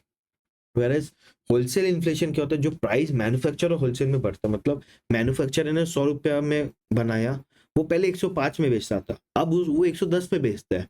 5 रुपए इंक्रीज हुआ, क्यों हुआ? मान लो रॉ मटेरियल का प्राइस ज्यादा बढ़ गया हो, तो जो 5 रुपए इंक्रीज हुआ बिकॉज ऑफ मैन्युफैक्चरर का रॉ मटेरियल प्राइस इंक्रीज हो गया, दैट इज जो होलसेल इन्फ्लेशन।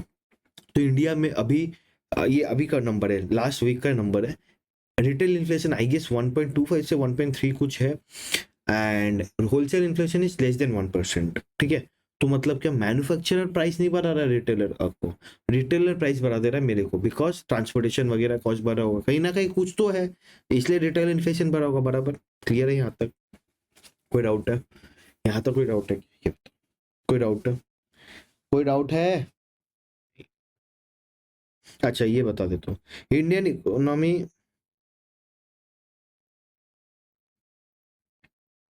ओ नहीं नहीं ठीक है, समझ आया, रियल और नॉमिनल बराबर है, इतना समझ आया? ठीक है, रियल नॉमिनल अगर समझ आ गया तो और एक इंपॉर्टेंट कंसेप्ट समझ लेते हैं, risk free and risk adjusted. मेरे को एक बात बताओ, हर्षद मेहता का मूवी किसने किसने देखा है, स्कैम 1992 देखा है? उसमें क्या बोला, रिस्क है तो इश्क है, बराबर।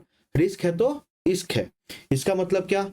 सर मैं रिस्क लूंगा तो पैसा कमाऊंगा ज्यादा, रिस्क कम लूंगा तो पैसा कम कमाऊंगा, बराबर है। इसका मतलब क्या सर? इसका ये मतलब है सर, मान लो मैं इंडियन बॉन्ड पे पैसा लगाता हूँ, वो रिस्की है या नहीं है? ये बोलता है रिस्की है, रिस्की है। अब इंडियन गवर्नमेंट बॉन्ड पे मैं पैसा लगाता हूँ, वो रिस्की है? रिस्की नहीं है, बराबर। नो रिस्क तो हो गया risk free rate, risk free return है मेरे को, बिना रिस्क लगाए मेरे को जो पैसा मिल रहा है, बराबर। ठीक है, रिस्क एडजस्टेड मतलब क्या? जोमेटो या रिलायंस पे लगाना, भाई उस पर रिस्क है? क्या रिस्क है? सिर्फ डूब सकता है वो, अडानी जी कुछ भी कर सकते हैं, रिलायंस पे कुछ भी हो सकता है, जोमेटो में कुछ भी हो सकता है, दीपेंद्र गोयल कल को लगा के कुछ भी आ गया, बोलेगा भाई अभी मैं नया लगा रहा हूँ, कुछ भी है, कुछ भी रिस्क है, बराबर। तो रिटर्न जो होते हैं दो तरह के हो सकते हैं, रिस्क फ्री, रिस्क एडजस्टेड।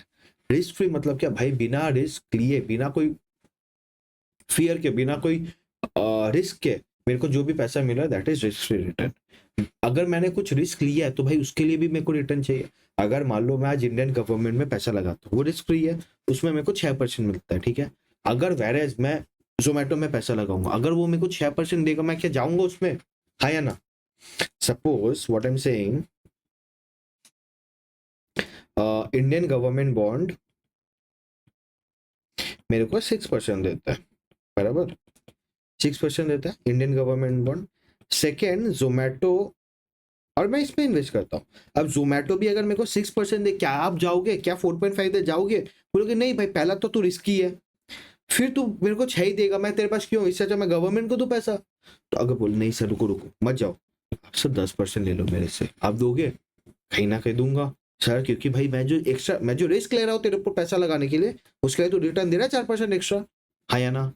वो रिस्क एडजस्टेड है, बराबर। नाउ हमने पहले ही पढ़ा नॉमिनल या रियल होता है। नॉमिनल रिस्क फ्री रिटर्न जो हमारा जीडीपी वगैरह जो सुनते हैं, आरबीआई रेपो रेट और सब सुनते हैं, एग्जाम्पल क्या है? Risk free nominal return. Example G-sec treasury bill, G-sec आप देख सकोगे। अभी इंडियन जीसेक अगर मैं दिखाऊं आपको, ठीक है, एक सेकेंड, इंडियन इंडियन जीसेक मैं अगर दिखाऊं आपको, गवर्नमेंट सिक्योरिटी यील्ड, ठीक है, अगर मैं गवर्नमेंट सिक्योरिटी यील्ड दिखाऊं तो देखो, the Indian 10 year government bond yield is expected to, देखो, the Indian 10 year government bond is yield is expected to trade at 6.65%। 6.65 दिख रहा है, बराबर, 6.65 by the end of the year, end of this quarter. मतलब क्या, मेरा government ये जो 6.65 है, ये मेरा नॉमिनल रिस्क फ्री है। क्या है ये? मेरा नॉमिनल है प्लस रिस्क फ्री, बिकॉज इसमें रिस्क नहीं है, बराबर। जी से ट्रेजरी बिल्स वगैरह होता है, बराबर। रिस्क एडजस्टेड क्या हो गया? मैं कोई इन्वेस्ट किया, एग्जाम्पल जैसा कि एग्जांपल है मथुर फाइनेंस में किया, Mathur micro finance limited, again ये मैंने डिबेंचर्स लिया, बराबर।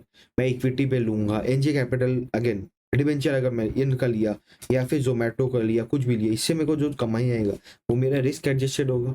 रिस्क एडजस्ट नॉमिनल क्यों? मैंने बताया अभी जो मार्केट में नॉर्मल डे टू डे पे बात करते हैं वो हम नॉमिनल टर्म्स पे बात करते हैं, हम और आप बात करते हैं वो नॉमिनल टर्म्स पे बात करते हैं। जो इकोनॉमिस्ट होते हैं, ठीक है, जो इकोनॉमिक्स पे ज्यादा पीएचडी करते, जो वो बात करते हैं, जैसा एग्जांपल आएगा, वो लोग रियल टर्म्स पे बात करते हैं, बराबर। सर रियल कैसे निकालेंगे? सीधा हिसाब है, नॉमिनल से इन्फ्लेशन को माइनस कर दो, रियल निकल जाएगा, सम्स करेंगे। रिस्क फ्री है, रिस्क एडजस्टेड है, समझ आए? तो जैसे नॉमिनल का रिस्क फ्री निकाल सकते हैं, वैसे ही रियल का रिस्क फ्री निकाल सकते हैं। नॉमिनल का रिस्क एडजस्टेड निकाल सकते हैं, रियल का भी रिस्क फ्री निकाल सकते हैं, रिस्क एडजस्टेड, समझ आया? यस। यहाँ पे मैंने एक चीज लिखा, इंडियन, ये कोई एक खास सा सोर्स है, बिजनेस, अगेन मैं वही पूरा सोर्स लिखता हूँ, ऐसा नहीं है मैं अपने मन से। बिजनेस स्टैंडर्ड का न्यूज़पेपर 15/1/26 का है। Indian economy to grow 7.5 to 7.8% in financial year 26 project Deloitte. India is likely to clock a GDP growth of 7.5 to 7.8% in the current fiscal, supported by festival demand and over service activity, and moderate to 6.9 on a high base and persistent global uncertainty for India, challenge in domestic demand recessive होने, real GDP grew 8% in the half year of the ongoing 20 despite global headwinds। ये क्या बोला? Real GDP बोला। जब economy का बात आता normally हमें रियल जीडीपी बोला जाता है, बराबर। रियल जीडीपी ग्रू 8%, ठीक है, क्लियर है यहाँ तक? इतना क्लियर है? ठीक। जब क्लियर ही है, एक काम करे हुए साथ साथ कुछ क्वेश्चंस कर ले क्या? क्वेश्चंस भी ना अच्छा नहीं लगता ना, क्वेश्चंस कर लेते, चलो। क्वेश्चन 1, ठीक है, ये मैंने क्वेश्चन डिजाइन किया, ठीक है, तो कोई दिक्कत नहीं है। क्वेश्चन 1 मतलब रियल रिटर्न मेरे को बोला 2.5%, इन्फ्लेशन बोला 3.75, रियल रिटर्न बोला मेरे को, रियल, ठीक है। सर रिस्क फ्री है कि रिस्क एडजस्टेड है? क्या करना आपको? आपको बोला रिस्क निकालने, नहीं बोला। अब मान लो रिस्क एडजस्टेड है, क्या हो जाएगा? Calculate nominal rate using additive as well as multiplicative method. Okay, इसके पहले समझा देते हैं। एडिटिव मतलब क्या होता है? प्लस माइनस करना, ठीक है। 2+2 4 होता है, ठीक है, ये समझे एडिटिव। मल्टीप्लिकेटिव क्या होता है? फैक्टर इनटू फैक्टर का, मतलब मैं 2 को 1.02 लिख सकता, 2% को इंटू 1.02 लिखूं, देखो क्या होता है। पहले 2% प्लस 2% करो, देखो कितना होता है, बोलो। 4 होता है, बराबर। 1.02 इंटू 1.02 करो, अभी क्या होता है 1.0404 माइनस 1 इंटू 100 करो, 4.04 आ रहा है। ये हो गया multiplicative method, factor into factor. Accurate method यही है। ये क्या हो गया, ये क्या हो गया, factor into factor into factor. Yes, factor into factor मतलब क्या, 1 प्लस आर ये करना, ठीक है। अब नॉमिनल कर लेते हैं। नॉमिनल क्या आएगा मेरे को, रियल, अच्छा नॉमिनल क्या होता है, real return plus inflation, right. तो 2.5 मेरा है रियल, 3.75 मेरा नॉमिनल, बराबर है। मल्टीप्लिकेटिव क्या होगा, 1.025 इंटू 1.0375 जो आया -1 इंटू ये 1.025 इंटू 1.0375 -1 इंटू 100, 6.34, बराबर है, क्लियर है। अब क्वेश्चन नंबर, यहाँ क्लियर है। क्वेश्चन नंबर 2 करो, करके बताओ। नॉमिनल रिटर्न मेरे को 8.1 दिया हुआ है, नॉमिनल दिया हुआ है मतलब इसमें क्या इन्फ्लेशन एडजस्ट, इन्फ्लेशन है ऑलरेडी, यस सर है। इन्फ्लेशन दिया हुआ है 4.25, मेरे को बोला रियल रेट निकालने using additive as well as multiplicative, same चीज है। मेरे को रियल रिटर्न निकाल के बताओ जल्दी से, रियल बताओ निकाल के, रियल रिटर्न क्या होगा बताओ निकाल के, रियल रिटर्न क्या होएगा, बोलो रे, रियल रिटर्न क्या होगा, रियल रिटर्न,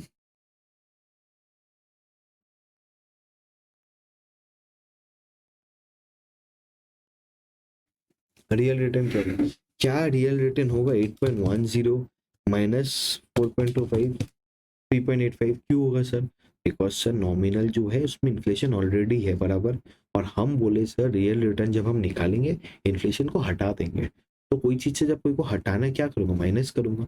सर एडिटिव क्यों बोला, मैंने पहले ही बताया, एडिटिव मतलब प्लस या माइनस, बराबर। मल्टीप्लिकेटिव मतलब मल्टीप्लाई या डिवाइड, एक ही बात है। तो 8.1 माइनस 4.25 3.85 आ गया, बराबर है। सेम मल्टीप्लिकेटिव में भी करूंगा, मतलब क्या 1.0810, ये मेरा नॉमिनल है, इससे मेरे को हटाना क्या है, इन्फ्लेशन डिफ्लेटिंग फैक्टर जिसको बोलता है 1.0425, 0.081 डिवाइड बाई 1.0425 -1 इंटू 100, 3.69, बराबर है। यहाँ तक कोई डाउट है, कोई डाउट है कोई को, एनी डाउट्स, कोई डाउट है,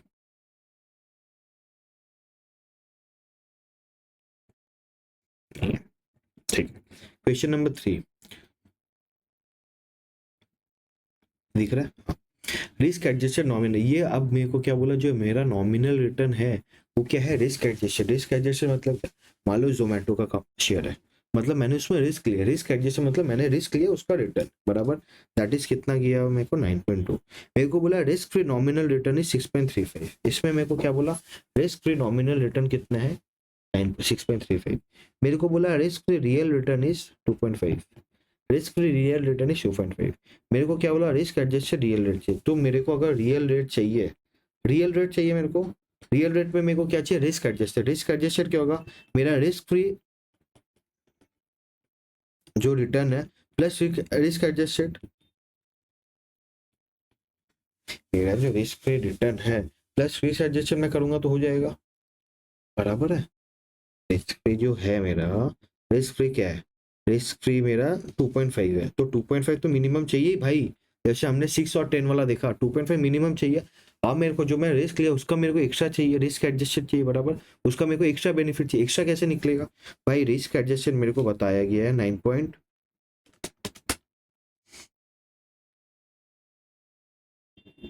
रिस्क एडजस्टेड मेरे को बताया गया है नॉमिनल का 9.2, बराबर 9.2। अगर मेरा नॉमिनल रिटर्न, अगर मैं रिस्क ना लूं तो मेरे को मिनिमम चाहिए था 6.35, तो क्या ये दोनों से मेरे को निकल जाएगा रिस्क 2.85%, कि भाई मेरे को रिस्क प्रीमियम तो इतना चाहिए, अगर मैं रिस्क लेता हूँ तो 2.85 तो मिनिमम चाहिए।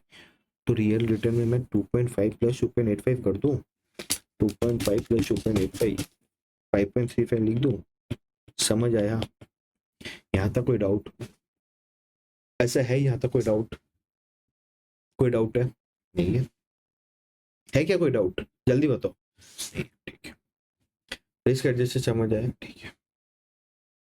क्वेश्चन 4, फेस वैल्यू मेरे को बोला 1 लाख, कूपन रेट मेरे को बोला 9.5% पर एनम एनुअली, डिस्काउंटेड मेरे को बोला 12.5, मैच्योरिटी पीरियड बोला 4 years, redemption at par calculate current price, क्या बोला मेरे को, अच्छा सॉरी हो गया ये नहीं, सॉरी यहाँ क्वेश्चन 3 तक समझ आया, बराबर है। तो मेरे को रिस्क एडजस्टेड जो रिटर्न है उससे मेरे को कैसे निकालना है रिस्क फ्री रिटर्न, या फिर मेरे को नॉमिनल से रियल कैसे जाना ये समझ आया, इन्फ्लेशन कैसे निकालना समझ आया। अब आता है टाइम वैल्यू ऑफ मनी में, बहुत ही इंपॉर्टेंट, बहुत ही अच्छा chapter. Sir time value of money क्या होता है ये बता दो, डेफिनेशन कर लो पहले टाइम, अच्छा आप बताओ टाइम वैल्यू ऑफ मनी। कोई एक आता था ना टाइम मशीन, हम जिसको बोलते थे टाइम मशीन से पीछे चल जाओ, टाइम मशीन से आगे चल जाओ, बोलते थे ना, राइट है, याद आ रहा है। टाइम मशीन में बोलते थे ना कि भाई एक काम करो टाइम मशीन, अरे वो भी आता था एक कार्टून भी कुछ आता था, डोरेमोन में होता था ना, टाइम मशीन पे जाऊंगा तो मैं पीछे चल जाऊंगा, टाइम मशीन से मैं हाँ पीछे ही जा सकता था बेसिकली, और आगे भी जा सकते हो, हाँ आगे जा सकते थे, पीछे नहीं आगे जा सकते थे, बराबर। यस, तो same way time value of money. Sir आप मेरे को एक बात बताओ, आज जो आपको 1,000 रुपया मिलेगा, जितना वैल्यू होगा, क्या वो 1 साल बाद भी 1,000 रुपया का वही वैल्यू होगा? Today if you are receiving 1,000 rupees from me, मैंने मान लो आपको एक गिफ्ट दिया, 5 साल सही करो, 1,000 रुपया गिफ्ट दिया, क्या आपको 1 साल बाद, मैं बोला बट ये रुपया ना आपको 1 साल बाद मिलेगा, अब क्या वर्थ सेम रहेगा? नहीं, क्यों? सर बिकॉज 1 साल में बहुत कुछ चेंज हो सकता है, इंटरेस्ट रेट चेंज हो सकता है, बराबर, भाई प्राइसेस बढ़ सकते हैं, इन्फ्लेशन, बहुत कुछ चेंजेस हो सकते हैं। सब जब चेंजेस होंगे तो मेरा 1,000 आज का जो है और 1 साल बाद का जो 1,000 है वो सेम नहीं होगा, बराबर, there will be difference, correct, वो मैच नहीं खाएगा, क्लियर है, हाँ या ना, यस और नो, वो मैच नहीं होगा, obviously there will be difference. तो सर हमेशा तो ये मेरे को समझ है, अच्छा टाइम का भी बोल लो, हम आपके पास आज जितना एफएम पढ़ने का सीखने का टाइम है, क्या आपका जनवरी 27 के 3 महीना पहले उतना टाइम होगा आपके पास? Obviously not. तो भाई जो आज का टाइम है ना, जो आज का जो पैसा है ना, आज जो मेरे पास है दैट इज वेरी वर्थ, ठीक है, वर्दी एनफ बहुत है। इसलिए सर क्या बोला जाता है, जो है आज उसको बहुत वैल्यू करो, that is time value of money. Exchange value of money changes over time, जो पैसा का जो वैल्यू है, अगेन मनी 100 का नोट आज जो है वो भी कल भी 100 का नोट वही रहेगा, ऐसा नहीं हरा का पीला हो जाएगा, पीला का सादा हो जाएगा, बट द वैल्यू, उसका औकात जो है, वर्थ जो है वो कम हो जाएगा। आज मान लो पहले 1 रुपए का इक्लेयर्स आ जाता था, अभी 1 रुपए का नहीं 2 रुपए का आता हो, आई डोंट नो क्या, आई गेस 2 रुपए का ही आता होगा, बराबर। मान लो पहले हम, कैसे समझाऊं मैं, पहले हम जब एकदम मैं बहुत बचपन का बात बोल रहा हूँ, तब मैं again you know I am from Calcutta, right, तब हम 3 या 4 रुपए में बस पे ट्रेवल कर लेते थे। लास्ट मैं ट्रेवल किया हूँ अगेन शॉर्ट डिस्टेंस पे मिनिमम 10 रुपए पे, तो मैं 3 रुपए से 10 रुपए पे आया, बराबर, कितना हाई कैट प्राइस का। So that is what I am saying, कि जो a rupee today, obviously a rupee today is more valuable, a rupee today is more valuable than a rupee received in future because it can earn returns, lose purchasing power due to inflation और carry uncertainty। मतलब क्या, आज जो पैसा है उसका बहुत ज्यादा वैल्यू है देन फ्यूचर। क्यों? जैसे हम अभी बहुत सारे एम्प्लॉइज है ना, वो भी बहुत लड़ाई करते हैं क्या चीज का, सर पीएफ क्यों काट रहे हो, आपको पीएफ काट के आप क्या रहोगे, क्या वही 6 टका 7 टका दोगे? भाई मैं इन्वेस्ट करके 12 टका कमा पाऊंगा म्यूचुअल फंड पे, मेरे को नहीं चाहिए पीएफ काटने का। दिस इज द लड़ाई, this is the time value of money वाला प्रॉब्लम, जो लोग बोलते हैं पीएफ वगैरह के लिए। भाई आप मेरे को 6-7% दोगे, मैं अगर पीएफ अगर इन्वेस्ट करूँ 12% ले पाऊंगा, मेरे को नहीं करवाना है PF. That is the fight between employees and the government, की गवर्नमेंट बोलता है नहीं पीएफ कटवाओ कटवाओ, भाई मैं बोलता हूँ मैं 12% कमा पाऊंगा, क्यों दूं मैं? समझ आया? एक तो इन्फ्लेशन वाला हमने बताया, सेकंड था भाई रिटर्न्स। आज अगर मेरे को 1,000 रुपये मैं दे दूं आपको, आप क्या करोगे? तुरंत जाके कहीं इन्वेस्ट कर दोगे? और मैं तो आपको 1,000 रुपये का इन्वेस्ट नहीं करूंगा, 1 साल बाद भी मैं 1,000 दूंगा, बट अगर आप कहीं इन्वेस्ट कर दोगे कि आपको 1,000 प्लस कुछ मिलेगा, दैट कुछ इज एक्स्ट्रा, 1,000 प्लस 10 रुपया मान लो 1010 मिलेगा, तो 10 रुपये एक्स्ट्रा है, क्या वो टाइम वैल्यू ऑफ मनी है? आपको आपका 1,000 रुपये आज जो है, कल 1,000 रुपये नहीं 1,010 होगा, बिकॉज आपने इन्वेस्ट कर दिया। समझ आ रहा है? आज जो 1,000 रुपया है कल वो 1,010 हो जाएगा, कुछ तो एक्स्ट्रा मिलेगा। यस, हाँ या ना? अरे बोलो हाँ या ना? अच्छा, समझ आया?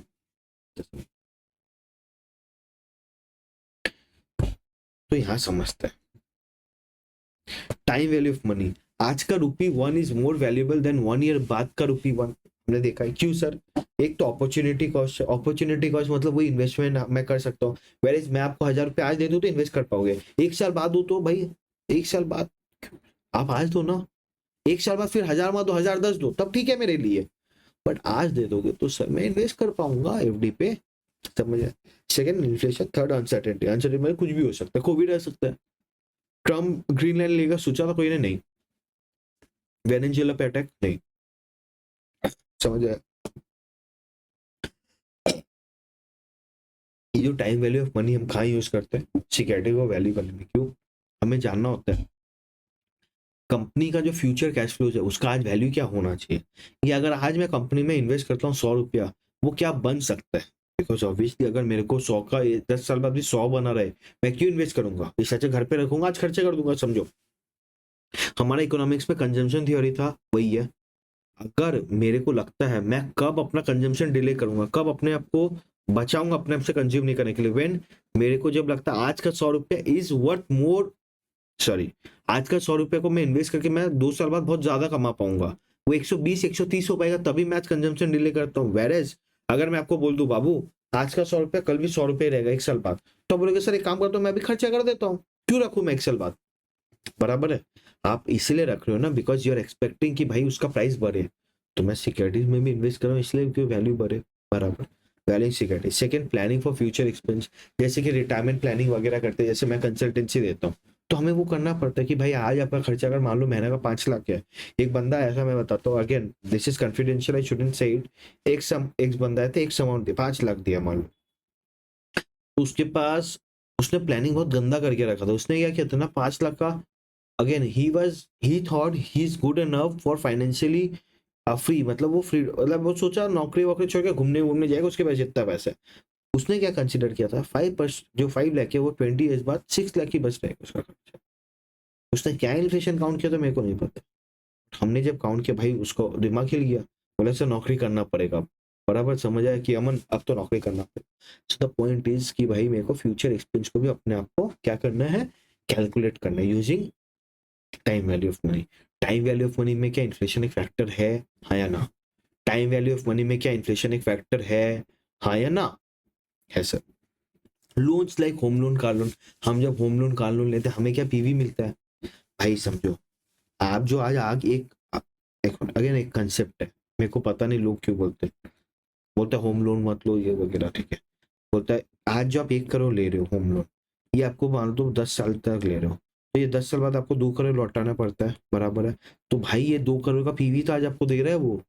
जब वो होम लोन का अगर आप कभी भी ऑडिट करने गए हो, बैंक का ऑडिट किए होगे, स्टैट्यूटरी ऑडिट, ठीक है, तो वहाँ पे जो होम लोन वगैरह उनके कैलकुलेशन देखोगे तो समझ में आ जाएगा, भाई ये जो 2 करोड़ है इसका ही पीवी निकाला 1 करोड़। या फिर कभी कभी करते आपको जो एक्चुअली उन लोग क्या करते हैं, जो अमाउंट है उसका फ्यूचर वैल्यू निकालते हैं अपने डेट से, फिर वो आपको एक रेट बताते हैं भाई इतना चाहिए। तो भाई उसको तो 1 करोड़ आपको देना है, तो उसको चाहिए ना कितना इनकम करना, उसको 2 करोड़ ये इतना चाहिए। बराबर। तो ये डिस्काउंटेड से जो है ना मैंने पीवी निकाला, क्या डिस्काउंटेड चाहिए। ठीक। और कोई समझ आया? कोई डाउट है यहाँ तक? कोई डाउट है? प्रेजेंट वैल्यू फ्यूचर वैल्यू पढ़ो, देखो। Present value it is the current worth of a future amount of money discounted eight an appropriate, अच्छा उतना समझ है। तो प्रेजेंट वैल्यू मतलब आज का वैल्यू, मैंने फ्यूचर के कैश फ्लोज को, अब मान लो रिलायंस का मेरे को नेक्स्ट 5 ईयर्स का फ्यूचर कैश फ्लो पता चल गया, मैं उसको लेके करूँ क्या?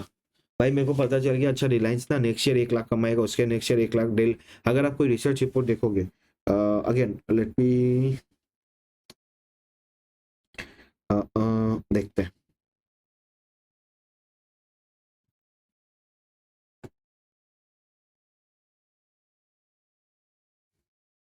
कोई मिलेगा तो देखते हैं। यहाँ पे है, देखते क्या है, कुछ अगर दिया हुआ रहेगा।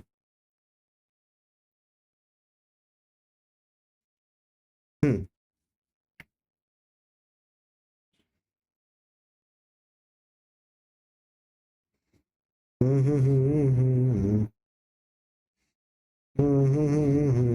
ये नहीं, ऐसे है, जोमेटो पे होगा।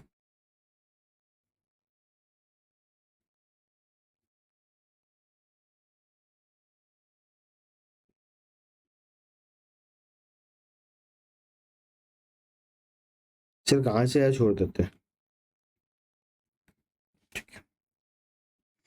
फाइनेंशियल ईयर 25 अभी चल रही है, 24 में बना होगा, ठीक है। 25 26 चल रहा है, चलो अब 26 तक मान लो एक्चुअल है, ई मतलब एक्सपेक्टेड होता है, एस्टिमेटेड होता है। ये जो 27 का नंबर है सर, कहीं ना कहीं क्या ये एक्सपेक्टेड एस्टिमेट किया है, बराबर। कहीं ना कहीं इसने एस्टिमेट किया कि भाई इतना बन सकता है, इतना रेवेन्यू हो सकता है, इतना एबिटा हो सकता है, बराबर। अब क्या मैं इसका पीवीआई निकालूंगा, तभी मेरे को पता चल, आज मान लो इसका पीवी निकाला, ठीक है, ये सबका पीवी निकाल के मेरे को लगा, समझे, फोरकास्ट समझ में आया, ये सबका पीवी निकाल के मेरे को लगा प्राइस 400 होना चाहिए, बट आज प्राइस 500 है, तब मैं क्या इन्वेस्ट करूंगा? क्वेश्चन फिर से रिपीट करता हूँ, हमको समझना है आज जो कंपनी का प्राइस 500 चल रहा है, मैं उसको लूं या ना लूं। मैं कब लूंगा? जब 500 का 600 होगा, 500 का 300 हो जाएगा तब तो नहीं लूंगा। मेरे को पता कैसे चलेगा सर 500 का 600 होगा या 700 होगा? मेरे को फ्यूचर उसका क्या वो देखना पड़ेगा। फ्यूचर का क्या देखूंगा? भाई कंपनी परफॉर्म कैसे करेगी, सेल कैसे करेगी, वगैरह कैसे करेगी, बराबर। तो मैंने फ्यूचर परफॉर्म देख लिया, अब मैं उसका पीवी निकालूंगा, वो जो परफॉर्म करेगी उसका आज वैल्यू क्या है वो निकालूंगा, उसके हिसाब से मेरे को प्राइस मिल जाएगा। तो वो मैं प्राइस को जो आया, वो प्राइस को मैं क्या कंपेयर करूंगा मेरे एक्चुअल प्राइस से। अगर मेरा कम है एक्चुअल प्राइस तो मैं ले लूंगा, ज्यादा है तो नहीं लूंगा। सर आपने तो सिक्योरिटी वैल्यूएशन पे कहीं ना कहीं सिखा दिया भाई, मैं वही कर रहा हूँ आज। मैं वही कर रहा हूँ ना आज, बेसिक बना रहा हूँ, वो बिल्डअप बने। समझ आया? ये सुनो, बोलो रे बोलो, बोलो रे बोलो, बोलो रे बोलो। समझ आया? आया ना? ठीक है सर, एक फॉर्मूला सिखा दो, फॉर्मूला देख लो। जाने मन, ब्रेक देंगे अभी क्या, अभी तो आए हो, अभी क्या ब्रेक? आप फर्स्ट क्लास में इतना जल्दी ब्रेक बोलोगे तो कैसे होगा? बोर हो गए क्या? चलो सीखो। Future value equals to PV into 1 plus r to the power n, ये क्लास 1 2 5 में सीखोगे। सर फ्यूचर वैल्यू कैसे निकलेंगे? आज का वैल्यू उसको कोई चीज से मल्टीप्लाई करेंगे, कोई चीज से मैं मल्टीप्लाई करूंगा। तो एफ बी मतलब फ्यूचर वैल्यू, पीवी मतलब प्रेजेंट वैल्यू, आर मतलब discount rate, n equals to time price. ये सर डिस्काउंट रेट कैसे निकलेगा ये हम सीखेंगे पोर्टफोलियो मैनेजमेंट में, थोड़ा थोड़ा सिक्योरिटी वैल्यूएशन पे, कॉस्ट ऑफ इक्विटी या कॉस्ट ऑफ डेट या वैक weighted average cost of capital कैसे निकलता है ये समझ के रखो। हमारा जो हमने जो रिटर्न पता चला, मान के चलो ये नॉमिनल रिटर्न है, nominal discount rate, risk adjusted nominal discount rate, इसमें क्या आएगा? तो पहला तो रिस्क फ्री रिटर्न मेरे को कितना चाहिए वो आएगा, प्लस मेरे को रिस्क प्रीमियम कितना चाहिए वो आएगा, बराबर। नॉमिनल रिस्क एडजस्टेड है, प्लस मेरे को क्या इन्फ्लेशन ऐड हो जाएगा अगर वो रियल था तो। रियल से अगर मैं नॉमिनल में आ रहा हूँ, मेरे को तीन चीज चाहिए। एक तो भाई मैं रिस्क फ्री लूँ, मैं रिस्क फ्री इन्वेस्टमेंट अगर मेरे को करना है इंडियन गवर्नमेंट वर्ल्ड में, वो बता दे कितना चाहिए। वो मेरे को मिनिमम बता दे कि भाई मिनिमम कितना रिटर्न है, मेरे को उतना तो चाहिए ही चाहिए, ठीक है। रिस्क फ्री रियल बता दे, प्लस उसके साथ इन्फ्लेशन एडजस्ट कर दे तो नॉमिनल मेरा हो गया। अब मैं अगर तेरे ऊपर इन्वेस्ट कर रहा हूँ, रिस्की है तो मेरे को रिस्क प्रीमियम भी चाहिए, वो मेरा डिस्काउंट रेट है, बराबर है। क्लियर है यहाँ तक? कोई डाउट है यहाँ तक? यहाँ तक कोई डाउट है? कोई भी डाउट है कि यहाँ तक? Any doubts? कोई डाउट है? हाँ या ना, कोई डाउट है? नहीं है? ठीक। तो एवी और एवी समझ आया, ये फॉर्मूला है। अब करेंगे ना, सम करेंगे। फेस वैल्यू दिया हुआ है मेरे को 1 लाख क्या, कूपन रेट दिया हुआ है मेरे को 9.5% एनुअली, मतलब हर साल मेरे को कितना देता है कूपन रेट। मतलब इसको अगर मान लो कूपन रेट ही समझ में आ रहा है, इसको एक बार इंटरेस्ट रेट पकड़ लो। इंटरेस्ट रेट कितना मेरे को 1 लाख इंटू 9.5%, 9500 है पर एनम देता है, हर साल देता है, एनुअली देता है साल में एक बार। डिस्काउंटेड 12.5 है मैंने दिया है, मैच्योरिटी 4 है मतलब N4 है। रिडेम्पशन एट पर मतलब ये बॉन्ड जब आपको वापस मिलेगा, आपको वही 1 लाख का बॉन्ड 1 लाख की प्रिंसिपल मिलेगा। Calculate current price, current price कैसे निकालोगे आप बताओ? करेंट प्राइस कैसे निकालोगे बताओ? मेरे को क्या निकालना है? मेरे को, मेरा ये फॉर्मूला था, मेरे को क्या निकालना है? पीवी निकालना है। तो मैं क्या लिख सकता हूँ? एफ बी पे 1 plus r to the power n लिख सकता हूँ, लिख सकता हूँ। मेरे को क्या मिलेगा हम समझते हैं। मेरे को पहला साल मिलेगा 95, उसका हो गया 1.125 पावर 1, 9500, 1.12 पावर 2, 9500, 1.125 ये भी 5 है हाँ, पावर 3, 9500, 1.125 पावर 4, ठीक है। प्लस मेरे को 1 लाख वापस मिल जाएगा। 125 फॉरवर्ड बराबर है, मैं इसका प्राइस निकालूंगा। क्या मैं उसको और एक एन्युटी फैक्टर से लिख सकता हूँ? एन्युटी फैक्टर्स कैसे निकाले सर? जो मेरे को हर साल एक ही मिलेगा, एन्युटी कब बोलते हैं? जब एक ही सिमिलर अमाउंट हर साल मिलेगा। मेरे को फर्स्ट ये अगर मेरा है 0 1 2 3 4, हर साल क्या मेरे को 9500 फिक्स से मिलेगा? बराबर है, तो 9500 फिक्स से मिलेगा। कितने साल के लिए मिलेगा? 4 साल के लिए। इसका एन्युटी फैक्टर निकालते कैसे करते? देखो 12.5 है, उसको मेरे को डेसिमल में लिया, डिवाइड बाई 100 कर लो, 0.125, उसमें 1 रुपये फैक्टर ऐड कर लो, 1.125 बराबर 1.125 आया, हाँ या ना? आया यहाँ तक, ठीक है। फिर करो डिवाइड इक्वल टू जो आया m प्लस, फिर divide equal to 1.125 divide equal to आया जो आया m प्लस क्या पहले बार, फिर second equal to m plus करो, फिर third equal to m plus करो, फिर fourth equal to m plus करो। कितने बार एम प्लस करना है सर? जितना ईयर का है। अगर 4 ईयर का है तो 4 बार इक्वल टू एम प्लस करो, 5 ईयर है तो 5 बार करो। तो मेरा आया 3, आया 3.005 बराबर। तो मैं क्या करूंगा, 9500 इंटू 3.005, तो मेरा ये वाला जो डेटा है, ये जो डेटा है इसका वैल्यू क्या आया? 28547। और जो 1 लाख है इसका एन्युटी फैक्टर ये है, तो ये करके कुछ आएगा, तो टोटल मेरा ये प्राइस है बराबर है। आप समझो सर, एन्युटी का और एक एग्जाम्पल लेते हैं।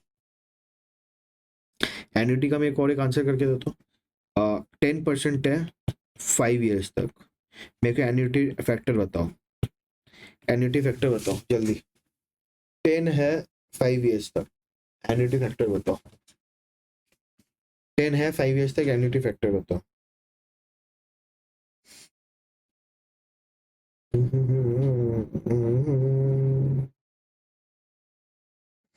टेन है 5 ईयर्स तक, एन्युटी फैक्टर बताओ।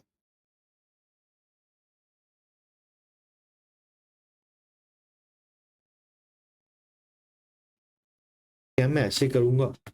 इसको मैं क्या करूंगा, पहले 10% को मैं इसको लिख सकता हूँ 0.1। क्या मैं इसमें फैक्टर ऐड करूँ? 1.10 लिख सकता हूँ, 1.10 लिख सकता हूँ। अभी मैं, चलो कैलकुलेटर है अपने पास, क्या मैं इसको 1.10 लिख सकता हूँ? कर सकता हूँ। मैं क्या करूंगा, डिवाइड इक्वल टू जो आया m प्लस, फिर डिवाइड इक्वल टू, सॉरी 1.1 कर दिया, डिवाइड इक्वल टू किया, m प्लस आया, फिर equal to m plus, second third year m plus, fourth year m plus, fifth year m plus बराबर है। 5 साल का था, 5 बार m प्लस कर दिया, फिर एम आर क्लिक करूंगा, एम आर सी, तो मेरे को ये टोटल 5 साल का एन्युटी फैक्टर मिल गया 2.88 बराबर। सर मेरे को लास्ट साल का चाहिए था, जो लास्ट फिफ्थ ईयर है, क्या करेंगे? सीधा है 1.10 डिवाइड 1 2 3 4 5, देखो है। अभी ये नंबर छोड़ दो, बस आपको ये 5 बार इक्वल टू टिपना है। 0.620 ये फिफ्थ ईयर का। अगर मेरे को फिफ्थ, बस मेरे को डिस्काउंट फैक्टर चाहिए, उस साल का डिस्काउंट फैक्टर, तो मैं एन्युटी फैक्टर यूज करूंगा बराबर। अगर मेरे को उस साल का एन्युटी फैक्टर चाहिए, उस ईयर का, ठीक है, जिस ईयर का बात हो रहा है, तो मैं उसका बस डिस्काउंट फैक्टर निकालूंगा, जितना वो थर्ड इक्वल टू आया, फोर्थ आया, जो भी। अब मेरे को टोटल चाहिए भाई, कब मैं टोटल एन्युटी फैक्टर लूंगा? जब मेरे को जो वैल्यू, जो कैश फ्लो है, वो हर साल सेम मिलता रहेगा। अगर पहला साल 9500 मिलता, नेक्स्ट ईयर 10,000 मिलता, उसके नेक्स्ट ईयर 11,000 मिलता, उसके 11,000 15,000 मिलता, तो मैं नहीं करता। तब मैं क्या नहीं करता? मैं डिस्काउंट नहीं करता, सॉरी एन्युटी नहीं निकालता बराबर है। क्लियर है? ठीक है। हाउ वी कैलकुलेट डिस्काउंटेड, ये समझते हैं। अभी डिस्काउंटेड समझ लेते हैं थोड़ा। हमने ये समझ लिया डिस्काउंटेड 3 चीज से निकलता है। एक हो गया weighted average cost of capital. Weighted average cost of capital क्या होता है, ये समझ लेते हैं। हमारा जो कैपिटल है, क्या हमने पहले ही जब हम बेसिक समझ रहे थे, हमने उसमें सीखा कि capital could be equity and debt. मेरा, अगर मान लो मेरे को अभी 100 करोड़ चाहिए, ठीक है, मैं 100 करोड़ के नीचे बात नहीं करता हूँ। 100 करोड़ चाहिए मान लो, ये मेरे को कैपिटल चाहिए। अब ये कैपिटल मैं कैसे रेस करूँ? Can I take equity, can I take debt? Yes. मान लो इक्विटी मैंने 400 सीआर लिया, डेट मैंने 600 सीआर लिया, क्या 1000 सीआर 100 सीआर मेरे को मिल गया? चल 1000 हो गया, अरे ठीक है कोई बात नहीं, 40 शेयर कर दूंगा। मैं कुछ भी कर सकता हूँ, 40 शेयर कर दूंगा, 40 शेयर 60 शेयर टोटल 100 CR है, बराबर है 100 CR है। अब मेरे को बताओ इक्विटी का परसेंटेज कितना है? Out of 100 CR how much is equity? 40 CR। Can I से इक्विटी का percentage is 40/100, that is 40%? Can I से date percentage is 60/100, 60%? yes. Can I say equity and debt का परसेंटेज से 40 and 60% है? हाँ या ना? yes or no? Can I say 40 or 60% है? yes or no? yes or no? कर सकते हैं, बोल सकते हैं। अब मान लो मैंने बोला इक्विटी जब लेने गए हो ना बाबू, when you have considered equity, equity का कॉस्ट ऑफ इक्विटी मतलब इक्विटी लाने के लिए इक्विटी का खर्चा जो है वो 10%, डेट का खर्चा कॉस्ट ऑफ डेट मतलब डेट अगर लोगे तो आपको इंटरेस्ट देना पड़ेगा 8%। ये मैं बोला, कहाँ से आया छोड़ दो सर, डेट का परसेंटेज 8% बोला, इक्विटी का 10% बोला एंड इक्विटी 40% है। तो क्या मैं वेटेड एवरेज कॉस्ट ऑफ निकल सकता हूँ? वेटेड एवरेज मतलब कि मेरा जो टोटल 100 CR है उसका बता, मेरा एक नंबर बता, एक अमाउंट बता, एक इंटरेस्ट रेट बता, क्या लगेगा, क्या लगा होगा, क्या लगेगा? ठीक है, मेरे को एक इंटरेस्ट रेट बता क्या लगा होगा। सर कैसे निकालोगे? क्यों निकालना है सर बाबू, समझो मेरा कैपिटल में बस क्या इक्विटी है तो नहीं है, क्या बस डेट है? नहीं। तो बस अगर जब इक्विटी नहीं है, बस अगर जब डेट नहीं है, बस मैं कॉस्ट ऑफ इक्विटी लूँ तो चलेगा क्या? Is it right? अगर मैं 10% मैं पूरा 100 CR पे लगा दूं चलेगा क्या?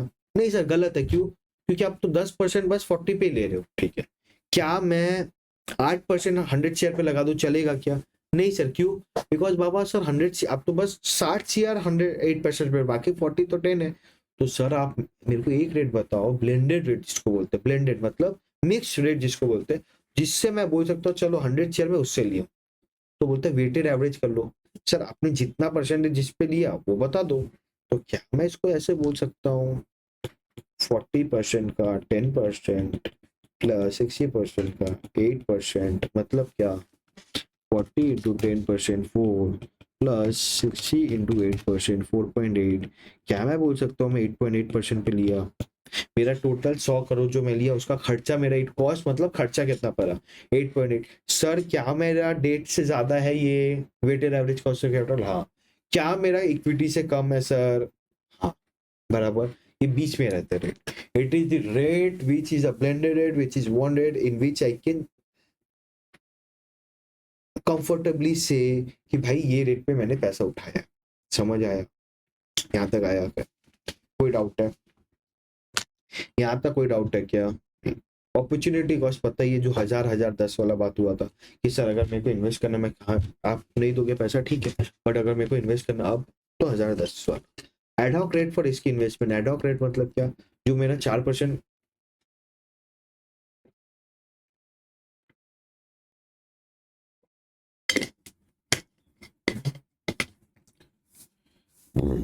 जो मेरा 4% जो प्रीमियम आया वो कैसे है? कोई भी एक एडहॉक भाई। अब मान लो एडहॉक रेट कब लगता है? मान लो मेरे को कोई एआई स्टार्टअप पे पैसा लगाना है, ठीक है? अच्छा एआई छोड़ दो,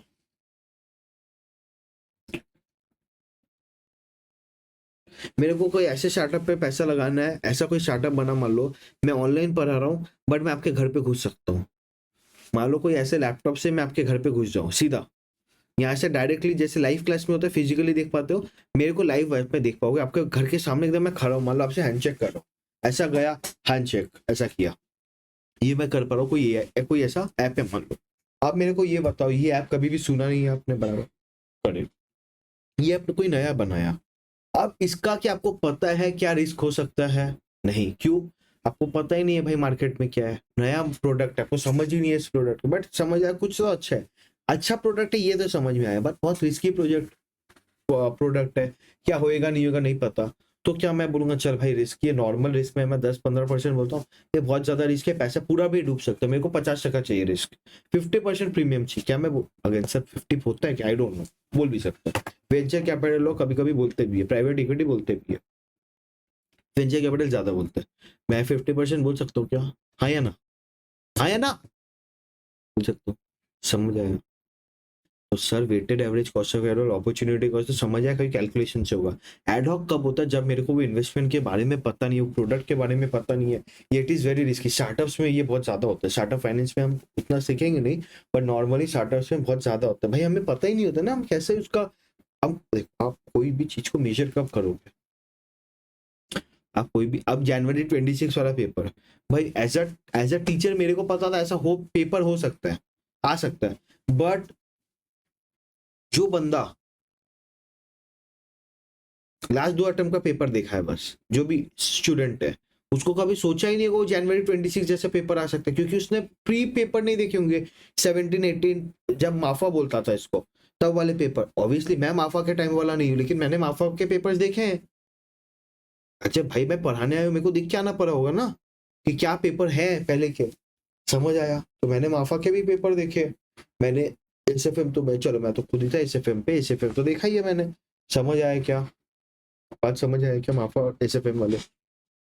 तो भाई स्टार्टअप तो वहां पे कोई को नहीं पता था क्या रेट, आपको पता नहीं रिस्क क्या है, तो जब रिस्क पता नहीं है तो मैं कोई उल्टा पुल्टा परसेंटेज बोल दूं भाई, कितना इतना तो मेरे को चाहिए ही चाहिए, पैसे डूबे। तब अगर मेरे को पता नहीं है, मैं ये देखूंगा कि मेरे को चाहिए कितना, जैसे कि मैंने आपको अभी स्किल वेटेज पे बताया कि कुछ भी हो जाए भाई 40% तो चाहिए, 40 मार्क्स तो चाहिए, 40 मार्क्स इज माई रिस्क, एडो कितना तो चाहिए मिनिमम, कुछ भी हो जाए, पेपर कैसा भी आ जाए, कितना ही गंदा से गंदा पेपर आ जाए, मेरे को 40 मार्क्स चाहिए, तो 40 मार्क्स का स्ट्रेटेजी भी मैंने बताया आपको बराबर, एडो रिस्क फॉर मैनेजमेंट बराबर, समझ आया क्या? ठीक है, क्या ब्रेक लोगे क्या? ठीक है, चलो एक काम करते हैं, ब्रेक लेते हैं, ब्रेक के बाद कंपाउंडिंग करेंगे। अभी कितना हुआ है? आई गेस अभी इट इज 10:36, ठीक है, लेट्स मीट एट 10, सॉरी 11 बोलता हूँ, 10:46, 10:36 या 10:46 में मिले बराबर, ठीक है, ठीक है, मिलते हैं 10:46 में, ओके, स्टार्ट करें क्या? चले, ठीक है, let's start with the now the compounding. Compounding में क्या, कंपाउंडिंग क्या होता है, व्हाट इज कंपाउंडिंग बताओ? एक के ऊपर एक कैसे बने, ब्रिक बाय ब्रिक जिसको बोलते हैं, ईटे के ऊपर ईटा कैसे बना है, दैट इज, अभी कंपाउंडिंग वैसा नहीं होता, समझाने के लिए मैं बोल रहा हूँ, ब्रिक बाय ब्रिक, जैसे शेप 1 के बाद ही शेप 2 आएगा, शेप 2 के बाद शेप 3, ऐसा कंपाउंड होता है, राइट? आप ऊपर पहुंच रहे हो, how you are growing, growing it, basically compounding is basically how to grow something, ठीक है, जैसे आप हमारा नॉलेज कैसे ग्रो करते हैं, बेस बनाए, उसके ऊपर कुछ एक्स्ट्रा नॉलेज लिए, फिर कुछ एक्स्ट्रा लिए, अभी मान लो सीधा सीए फाइनल पे आते, चलता क्या नहीं, पहले आपको सीए फाउंडेशन पे एक बस देना, फिर उसके बाद थोड़ा एक्स्ट्रा लेवल है, फिर फाइनल पे, फिर फाइनल के बाद और कुछ करोगे बराबर, सी के बाद और कुछ करोगे, that is compounding of knowledge only. तो एक के ऊपर एक एक्स्ट्रा नॉलेज करते जाना इस कंपाउंडिंग, कुछ करना है इस कंपाउंडिंग। वैसे ही पैसे में भी, पैसे से पैसा बनता हम बोलते, राइट? बनिया लोग, हम मारवाड़ी लोग क्या बोलते हैं, पैसे से पैसा बनेगा, बराबर है, तो that is compounding. Now this compounding can be annually, quarterly, continuous. Annually क्या होता है सर, मतलब ऐसे मान लो आपने अगर 100 रुपया बॉन्ड पैसा लगाया, ठीक है, 100 रुपया का आपको जो इनकम है, मान लो 100 रुपया में मेरे को 10% मिलने वाला था, 10%, सपोज मैंने 100 रुपया लगाया कहीं पे, बराबर, 100 rupees I have invested somewhere and I will get 10% return. So what I will get? 10 rupees. Now this 10 rupees they are saying in annually, compounded annually, मान लो मैंने 1 जनवरी 26 को लगाया था 100 रुपया, तो बोलते 1 साल तक तुम्हारा अकाउंट में कोई क्रेडिट नहीं होगा। मान लो ये एक बैंक अकाउंट है, सोच के रखो, 1 साल तक कुछ क्रेडिट नहीं हुआ, 31 दिसंबर को जाके, 31 दिसंबर 26 को जाके 10 रुपया क्रेडिट होगा। तो अब मेरा क्या पूरा साल कुछ क्रेडिट हुआ? नहीं, 10 रुपया कब क्रेडिट हुआ? 31 दिसंबर, मेरा वैल्यू बन गया 110, बराबर। नेक्स्ट ईयर आते, अब 1 जनवरी 27 को मेरा वैल्यू क्या था? 110, बराबर।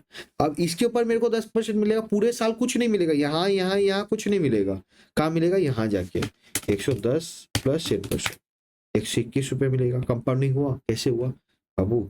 100 में 10 मिला, अगर यहाँ पे भी मैंने तो कुछ ऐड नहीं किया, मेरे को जो एक्स्ट्रा पैसा है उसके ऊपर भी पैसा मिल रहा है, सिंपल इंटरेस्ट, कंपाउंड इंटरेस्ट पर पैसा के ऊपर पैसा बनना, बराबर, दैट इज कंपाउंडिंग। ये एनुअली समझ में आया, क्वार्टरली में आते हैं। 1 जनवरी 26 100 रुपया लगाया, 3 महीने बाद मिलेगा, 31 मार्च को मान लो मेरे को 10% पर एनम है, पूरे साल पैसा रखोगे तो 10% है। तो भाई 100 रुपया, देखो चलो इसमें करते हैं कैलकुलेटर पे। मेरे को देखो 100 रुपया मेरे को 100 रुपया मेरे को मिलेगा कितना, 10% पर एनम। 100 रुपया इंटू 10%, इतना मिलेगा मेरे को बराबर कि पूरा साल रखने के ऊपर मेरे को एक क्वार्टर का चलने में 3 महीने में मैंने कितना कमाया, तो इंटू 3 करूंगा, डिवाइड बाई 12 बराबर है, सॉरी इंटू 4 करूंगा ना, 100 इंटू 10% जो आया, क्योंकि एक क्वार्टर इज 3 महीना, बराबर कितने क्वार्टर से पूरे साल में, 4 इंटू 4 डिवाइड बाई 12, तो 3.33 है बराबर। तो मेरे को यहाँ पे 3.33 मिल गया, तो मेरा वैल्यू क्या हो गया 103.33। अब मेरे को कब मिलेगा, 30 जून को। किस पे मिलेगा, 1033.3 पे। चलो करते हैं 103.33 इंटू 10%, ठीक है, इंटू 4 डिवाइड बाई 12 मिलेगा बराबर एक क्वार्टर का 3.44, 3.44 मिला। तो क्या मिला, अब मेरा क्या हो गया 106.77। फिर मेरे को कब मिलेगा, 30 सितंबर को मिलेगा 106.77 पे। तो क्या होगा 106.77 इंटू 10% इंटू 4 डिवाइड बाई 12, 3.56 मिलेगा, 3.56, 106.77 प्लस 3.56, 106.77 प्लस 3.56 कितना हुआ, 110.33, 110.33, 110.33 into 10%, 110.33 into 10% into 4 divide by 12, 3.68, 3.68 मिला। तो 110.33 प्लस 3.68 मेरे को कितना मिला, 114.101। समझ आ रहा है, सेम ही 10% मिला। पहले मेरे को क्या 110 रुपये मिल रहा था, अगर कंपाउंडिंग मेरा पूरा एनुअली था, मतलब पूरे साल मेरे को कुछ नहीं मिला, बस वो 100 रुपया ही अकाउंट में मेरे को लास्ट में जाके मिलेगा। 31 दिसंबर को हिसाब करेंगे कितना बैलेंस है, उस पर 10% मिलेगा, 110 मिला। वेयर मेरे कंपाउंडिंग क्वार्टरली है, तो क्वार्टरली तो मेरे को at the end of the same 10% है, बट मेरे को क्या हर 3 महीने में कुछ पैसा क्रेडिट हो रहा है, बराबर है। तो इसके वजह से मेरे को 114, 4 रुपये ज्यादा मिल रहा है। क्या इसलिए बोलता है SIP सही है, आप हर महीना कुछ कुछ दे रहे हो तो नेट रेट पे आपको ज्यादा मिल रहा है, बराबर है। तो भाई हमें ये चीज एक समझ में, ऐसा कंपाउंडिंग का फ्रीक्वेंसी जितना ज्यादा होगा मेरे को अमाउंट उतना ज्यादा मिलेगा। कंपाउंडिंग अगर डेली होगा तो ज्यादा होगा, कंपाउंडिंग वीकली होगा तो उससे थोड़ा कम, उससे क्वार्टरली होगा तो उससे थोड़ा कम, एनुअली होगा तो उससे थोड़ा कम, बराबर। 10% तो 10 रुपये मिलेगा ही, बट कितना ज्यादा मिलेगा, जितना कंपाउंडिंग ज्यादा होता है ज्यादा मिलेगा, बराबर है। क्यों, मेरे को ये जो 3.33 ऐड हुआ इसके ऊपर भी मेरे को पैसा मिले, ये 3.44 ऐड हुआ इसके ऊपर भी मिल रहा है, इसके ऊपर भी मिल रहा है, इसके ऊपर भी मिल रहा है, बराबर है। क्लियर है यहाँ तक, ठीक है। ये हो गया एनुअली। और क्वार्टरली कंटिन्यूस मतलब क्या, हर एक सेकंड कंटिन्यूसली कंपाउंडेड है, तो वो तो मैं भाई उस पर नहीं कर पाऊंगा कैलकुलेटर पे, बराबर। एनुअली और क्वार्टरली का सर एग्जांपल बताओ ना, कहाँ का हो सकता है, तो बॉन्ड्स इक्विटीज वगैरह पे एनुअली कंपाउंडेड क्वार्टरली होता है। डेरिवेटिव्स जो होता है उस पर कंटिन्यूस होता है, क्योंकि डेरिवेटिव्स हम बोलते हैं डेरिवेटिव्स का खुद का वैल्यू नहीं होता, वो कहीं से वैल्यू डिराइव करता है। अगर मैं वैल्यू डिराइव करता हूँ, मैं हर एक सेकंड वैल्यू डिराइव करूंगा, हर एक चीज में देखूंगा, तो इसको बोलते हैं कंटिन्यूसली कंपाउंडेड, ठीक है। अभी यहाँ तक समझ आया, क्वेश्चन देख ले क्या कुछ है क्या। फेस वैल्यू 50,000 है, टर्म पीरियड 8 मंथ्स है, टर्म पीरियड कितना 8 महीना, मतलब मैच्योरिटी 8 महीने में होगा। डिस्काउंट रेट क्या 6.15% per annum, compound 6.15%, 6.15% per annum, पूरे साल रखूंगा तो 6.15 मिलेगा। कंपाउंडेड मंथली मतलब हर महीना आपके अकाउंट में क्रेडिट होगा, उसके ऊपर पैसा मिलेगा। कैलकुलेट करेंट प्राइस, तो करेंट प्राइस क्या होगा, face value upon 1 + r to the power n। Face value क्या है 50,000, आर कितना है 0.65, ये है पूरे साल का, तो मैं आर हर महीने का निकाल लूं, ठीक है। 0.065, 0.0615 डिवाइड बाई 12, क्या मैं पूरे हर एक महीने का इंटरेस्ट निकाल सकता हूँ, क्या मैं हर एक, सॉरी ना, क्या मेरे हर एक महीने का इंटरेस्ट रेट निकाल सकता हूँ? ऑब्वियसली 0.0615 अपॉन 12, इसको मैं 0.0052 लिख सकता हूँ, बराबर है। क्या इसको मैं 10052 लिख सकता हूँ? हाँ। आर मेरा क्या है? 8 है, तो अब मैं क्या करूँगा? 1.0052 है ना, मैं क्या करूँगा? 1.0052, ठीक है। मेरे को पावर 8 करने, इंटू 1, 2, 3, 4, 5, 6, 7, जितना पावर है उससे -1 करके इक्वल टू टिपूंगा। 1.04 आया, इसको इम्प्लेस कर दूंगा, मेरे को भूल जाना है। 50,000, 50,000 डिवाइड बाई एम आर करूंगा, कितना था? 1.0052 इंटू 1, 2, 3, 4, 5, 6, 7, 1.04236, 1.04236, 1.04236, 47968 आया वैल्यू। क्या मेरा मैच हुआ? 47, ठीक है, थोड़ा राउंड ऑफ है क्योंकि हमने राउंड ऑफ में लिया। 47968 आया, ठीक है। आई नो इंस्टीट्यूट कभी कभी बदमाशी कर देता है भाई, उसका भरोसा नहीं है। क्या करना हमें? अगर कुछ नहीं दिया हुआ डिस्काउंटेड 3 डेसिमल पॉइंट तक लूंगा। डिस्काउंटेड मतलब 0.0052 को 0.005 पकड़ूंगा, और पावर जब करके जो आएगा वो 4 डेसिमल लूंगा। मतलब हमारा जो 1.0052 का जो पावर आया वो मैं 4 डेसिमल तक पकड़ूंगा, बराबर। डिस्काउंटेड, समझ आया क्या? तो दिस आर दी, क्योंकि डिस्काउंटेड 4 फैक्टर्स है ना, मेजरली आंसर मैच कर जाते हैं, इसलिए मैं बोल रहा हूँ। समझ आया कि यहाँ तक? हाँ, ठीक है। प्राइस समझ आया, बराबर। ये समझ आया, ठीक है। क्वेश्चन 6 कर दो। फेज वैल्यू 50,000 है, टर्म पीरियड 6 महीना, मतलब 6 महीने के लिए बॉन्ड है, मान लो। डिस्काउंटेड 6.15 ये कंपाउंडेड क्वार्टरली। क्या पहले वाले से इसका कंपाउंडेड क्वार्टरली मतलब क्या? पहले हर महीना होता था, अभी क्या होगा? क्वार्टरली। तो एक, अभी मेरे को हर क्वार्टर का इंटरेस्ट रेट जाना, क्या 6.15 तो पूरे साल का है, क्वार्टर कितने 4 है, तो मैं कर दूंगा 1.5375 आ जाएगा, बराबर। इसके हिसाब से अभी हर कितना क्वार्टर मेरे को पैसा मिलेगा? टर्म पीरियड 6 महीना, एक क्वार्टर में कितने महीने होते हैं? 1 quarter is equal to 3 months, तो 6 महीना मतलब कितना क्वार्टर होता है? कितना? 3 इंटू 6, 6 अपॉन 3, तो 2 महीना, बराबर है। 2 क्वार्टर, तो 2 क्वार्टर से मल्टीप्लाई कर दूंगा। सही, ये पावर एन क्यों हुआ? क्योंकि भाई ये तो आपका क्वार्टर आप मल्टीप्लाई किए, क्वार्टर डिवाइड किए थे, तो ये पावर एन हो गया, मतलब पावर 2 हो गया, बराबर। कर लोगे?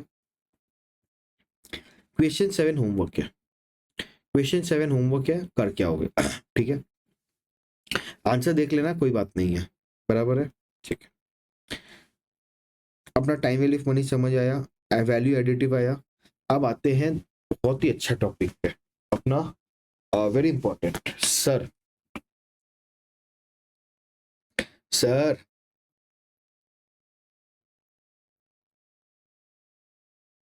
हमें एक बात बताओगे?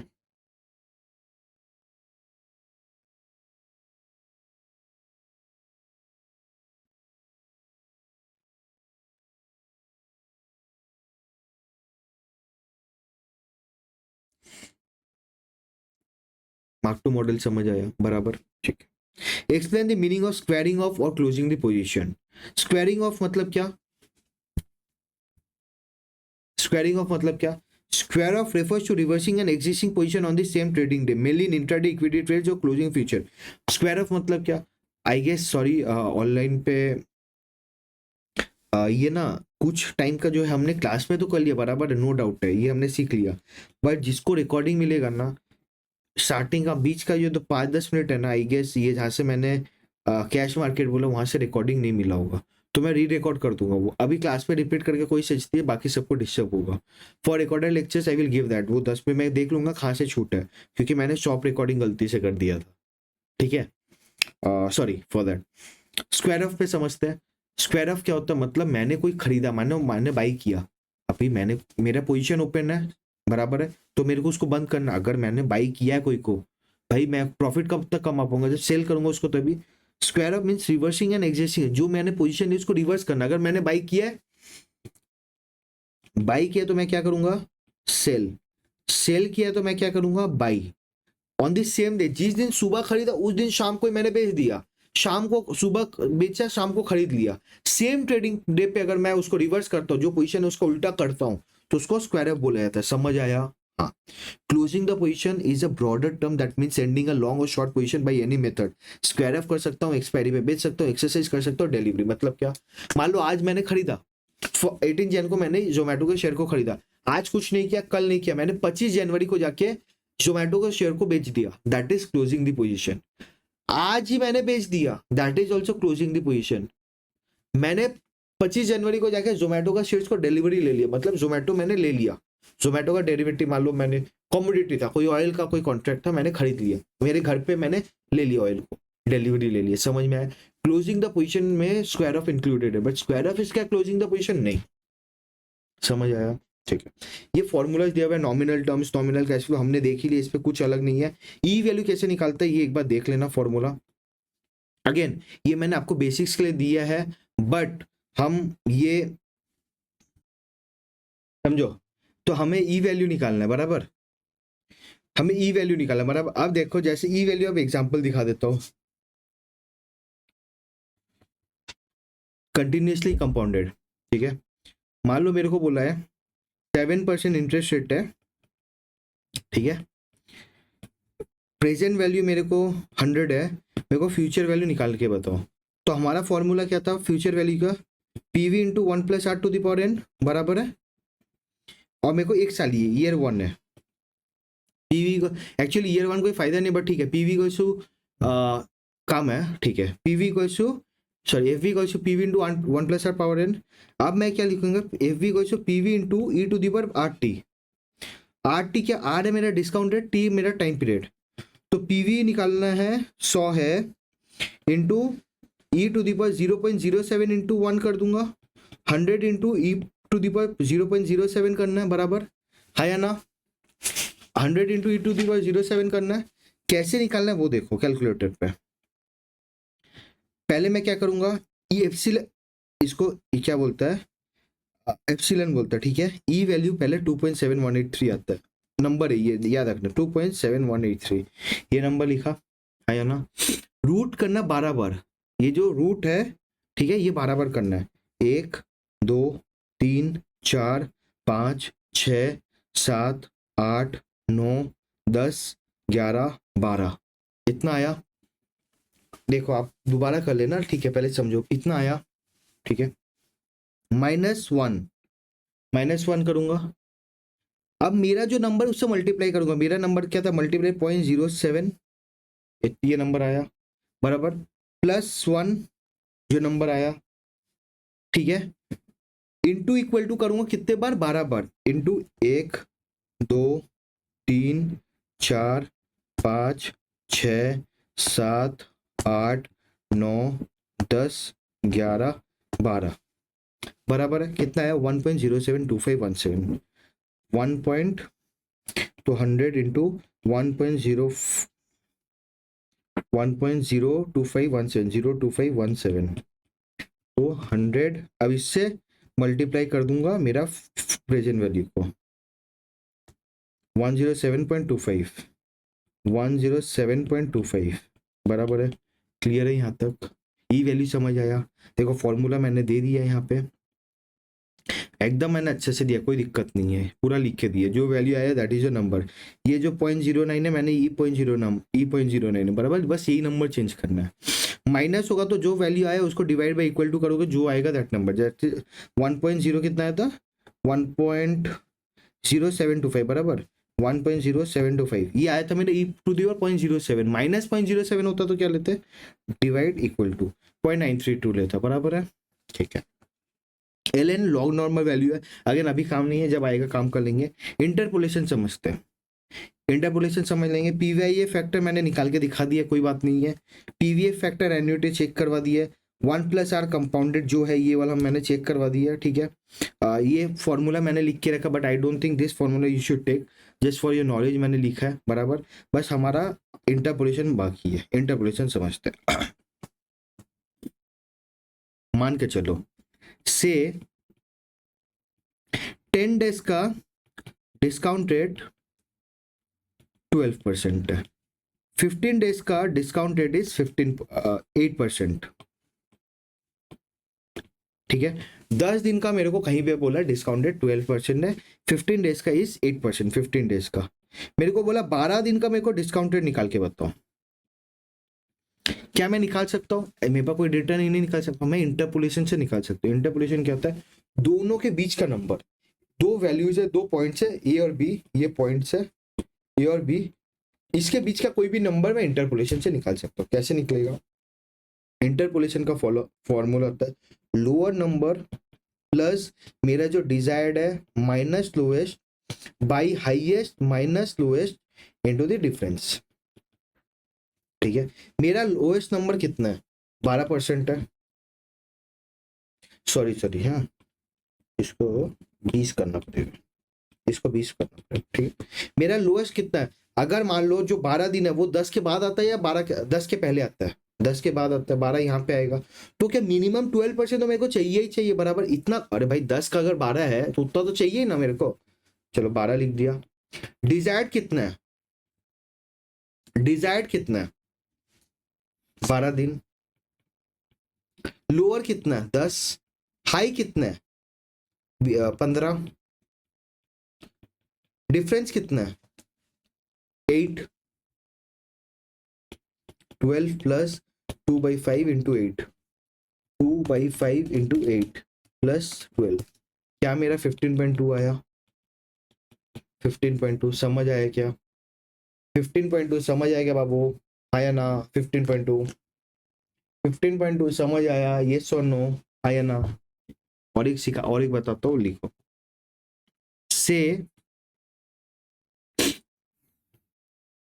1 year rate is 9.3%, 2 year rate is 13.7%, find 1.5 year का रेट। निकाल के बताओ, निकाल के बताओ 1.5 ईयर का रेट क्या होगा बताओ, 1.5 ईयर का रेट क्या होगा बताओ।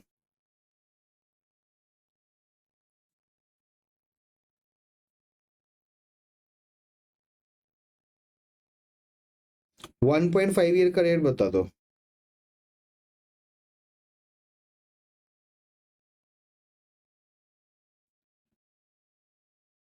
वन पॉइंट फाइव ईयर का रेट बता दो। निकाले क्या? ठीक है, मिनिमम बताओ मेरे को कितना ही चाहिए? 9.3 तो चाहिए बराबर। डिजायर्ड कितना है? 1.5। लोअर कौन है? ये। हाईएस्ट कौन है? ये number minus lowest into difference, ये दोनों का डिफरेंस कितना है? 13.7 माइनस 9.3 दैट इज 4.4। तो मेरे को 9.3 तो चाहिए ही था, 0.5/1 जीरो ही होता, 0.5 ही होता है इंटू 4.4, 4.4 का 0.5 2.2, 9.3 प्लस 2.2 कितना होता है? 11.5%। क्या सही आया? मेरे को 1.5 साल का रेट है 11.5। समझ आया क्या? हाँ या ना? आया? ठीक है, लेट्स डू वन थिंग। समझ आया? कोई डाउट है यहाँ तक? Anyone, any doubts? बताओ, कोई डाउट है? कुछ समझ नहीं आया ऐसा है क्या? स्पीड, अच्छा मेरे को 2-3 चीज चाहिए आपसे। आप मेरे को बताओगे सर मेरे आपको स्पीड कैसा लगा, हाउ वाज माई स्पीड। अगर आपको लगे कि नहीं सर थोड़ा ज्यादा जल्दी जा रहे हो, मैं कम कर दूँ। नहीं सर आप इन लाइन ही जा रहे हो, कोई दिक्कत नहीं है। आपको और कुछ लगता है सर आपको ये करना चाहिए, आपको ये चेंजेस करना चाहिए, ऐसा है कुछ भी लगता है सर हमारे लिए ये बेटर होगा, I am always open to the feedbacks. Please do let me know कि सर ये चेंजेस करेंगे तो मेरे लिए better. See because I am for you guys, ऐसा नहीं मेरे को बस पढ़ा के ऐसा ही निकालना है। आपके लिए चाहे मेरे को एक क्लास ज्यादा लगे एक क्लास कम लगे, I am okay with it. मेरे को 2 घंटा ज्यादा बैठना पड़े, I am okay with it. आपका अच्छा होना चाहिए बराबर। एनी चेंजेस यू वांट और नहीं you find it is fine, no problem, तब तो अच्छा ही है, कोई चेंजेस नहीं है। अगर आपको लगता है कोई चेंजेस है, again will do that, no problem. Let's revise what we did. हमने एफएम सब्जेक्ट क्या समझा था, एफएम में कैसे जॉब्स मिल सकते हैं समझा था, इंपॉर्टेंस ऑफ एफएम समझा। उसके बाद हम थोड़ा बेसिक्स पे आए। बेसिक्स में हमने ये समझा रिटर्न क्या टाइप्स के होते हैं, what is return, types of return, nominal and real return. Again we understood what is risk free return, what is risk adjusted return, what is inflation, what is real value, what is nominal value. हमने ये समझा types of market क्या होता है, primary market, secondary market. हमने ये समझा कि सर प्राइमरी मार्केट में कैसे ट्रेड होता है, सेकेंडरी मार्केट में क्या होता है, टाइप ऑफ सिक्योरिटीज क्या होता है, हमने ये समझा। हमने जब ये समझा सिक्योरिटी वैल्यूएशन कैसे करते हैं, नॉर्मली वैल्यू कैसे निकालते हैं, हमने ये भी समझा। हमने ये समझा कि गोइंग शॉर्ट गोइंग लॉन्ग का मतलब क्या होता है, वो भी हमने समझा बराबर। हमने और क्या समझा, हमने टाइम वैल्यू ऑफ मनी जो प्रेजेंट वैल्यू वगैरह वो पीवी वाला जो हम निकालते हैं ये समझा। ये बेसिक्स वाले। अच्छा, जिसके जिसके पास बुक्स है, जिसने सॉफ्ट कॉपी ली, आपको तो अपने एलएमएस पे सॉरी ऐप पे मिल गया होगा तो ऐप पे देख लेना। जिसने हार्ड कॉपी ली, जिसके पास आ गया, please go through this basic वाला पेज नंबर 3 तक, ठीक है। कोई भी डाउट है तो बताना। ये जो फॉर्मूला है ना, ये कुछ हर चैप्टर में कहीं ना कहीं कुछ कुछ काम आएगा। ई वैल्यू प्लीज प्रैक्टिस कर लो। पीवीआई है, पीवीएफ दिखाई दिया हूँ, ये सारे प्रैक्टिस कर लो। इंटरपोलेशन दिखा दिया हूँ। कोई डाउट है तो मेरे को बताना अगले वाले क्लास में। उसके पहले भी अगर आपको डाउट है व्हाट्सएप कर देना हमारे ग्रुप पे, बराबर। नहीं तो मेरे को पर्सनली मैसेज कर सकते हो, नो प्रॉब्लम देयर, ठीक है। आपको अगर क्लासेस अच्छी लग रही है, आपको समझ आ रहा है, नहीं सर हमें समझ आ रहा है, please if you can do this for me it will be very good. अपने दोस्तों के साथ शेयर कर देना कि सर यार अच्छा फीडबैक्स, ऑब्वियसली सर अच्छे से पढ़ा रहे हैं, और I will try to upload this in YouTube also for you guys. So बाकी लोगों को आप शेयर कर सको, ठीक है। अगर आपको समझ आता है, नहीं सर सही आप अच्छा पढ़ा रहे हो, समझ आ रहा है, all those things, please do share with your friends. It will be very good for me, मेरे को भी अच्छा लगेगा, बस यही है, ठीक है। बाकी यूट्यूब पे तो डालूंगा, आप दिखा भी सकते हो। बाकी बस यही है भाई। कोई भी डाउट है, कुछ भी है, सर कैसे कुछ करना है प्रिपरेशन वगैरह, always you are welcome, you can message me, do things right, ठीक है। बस यही है। बाकी हम सीखेंगे, मस्ती करेंगे, सब कुछ करेंगे। अगेन प्लीज दिमाग में ये रखो कि क्यूरियस माइंडसेट लेके चलूंगा सर, बहुत कुछ सीखेंगे, सब होएगा, बस दिमाग में कीड़ा रखना पड़ेगा। लाइफ में कुछ करने का जोश रखो, हो जाएगा, बहुत अच्छे से देंगे। जनवरी 27 the first attempt will be up for us, and हम उस पर क्रैक कर लेंगे, हो जाएगा, डोंट वरी, ठीक है, हो जाएगा, ठीक है। चलो, see you on the next class. I guess हमारा क्लास होगा वेडनेसडे को, right, Wednesday sharp at 7 AM will meet, ठीक है। चलो बाय बाय।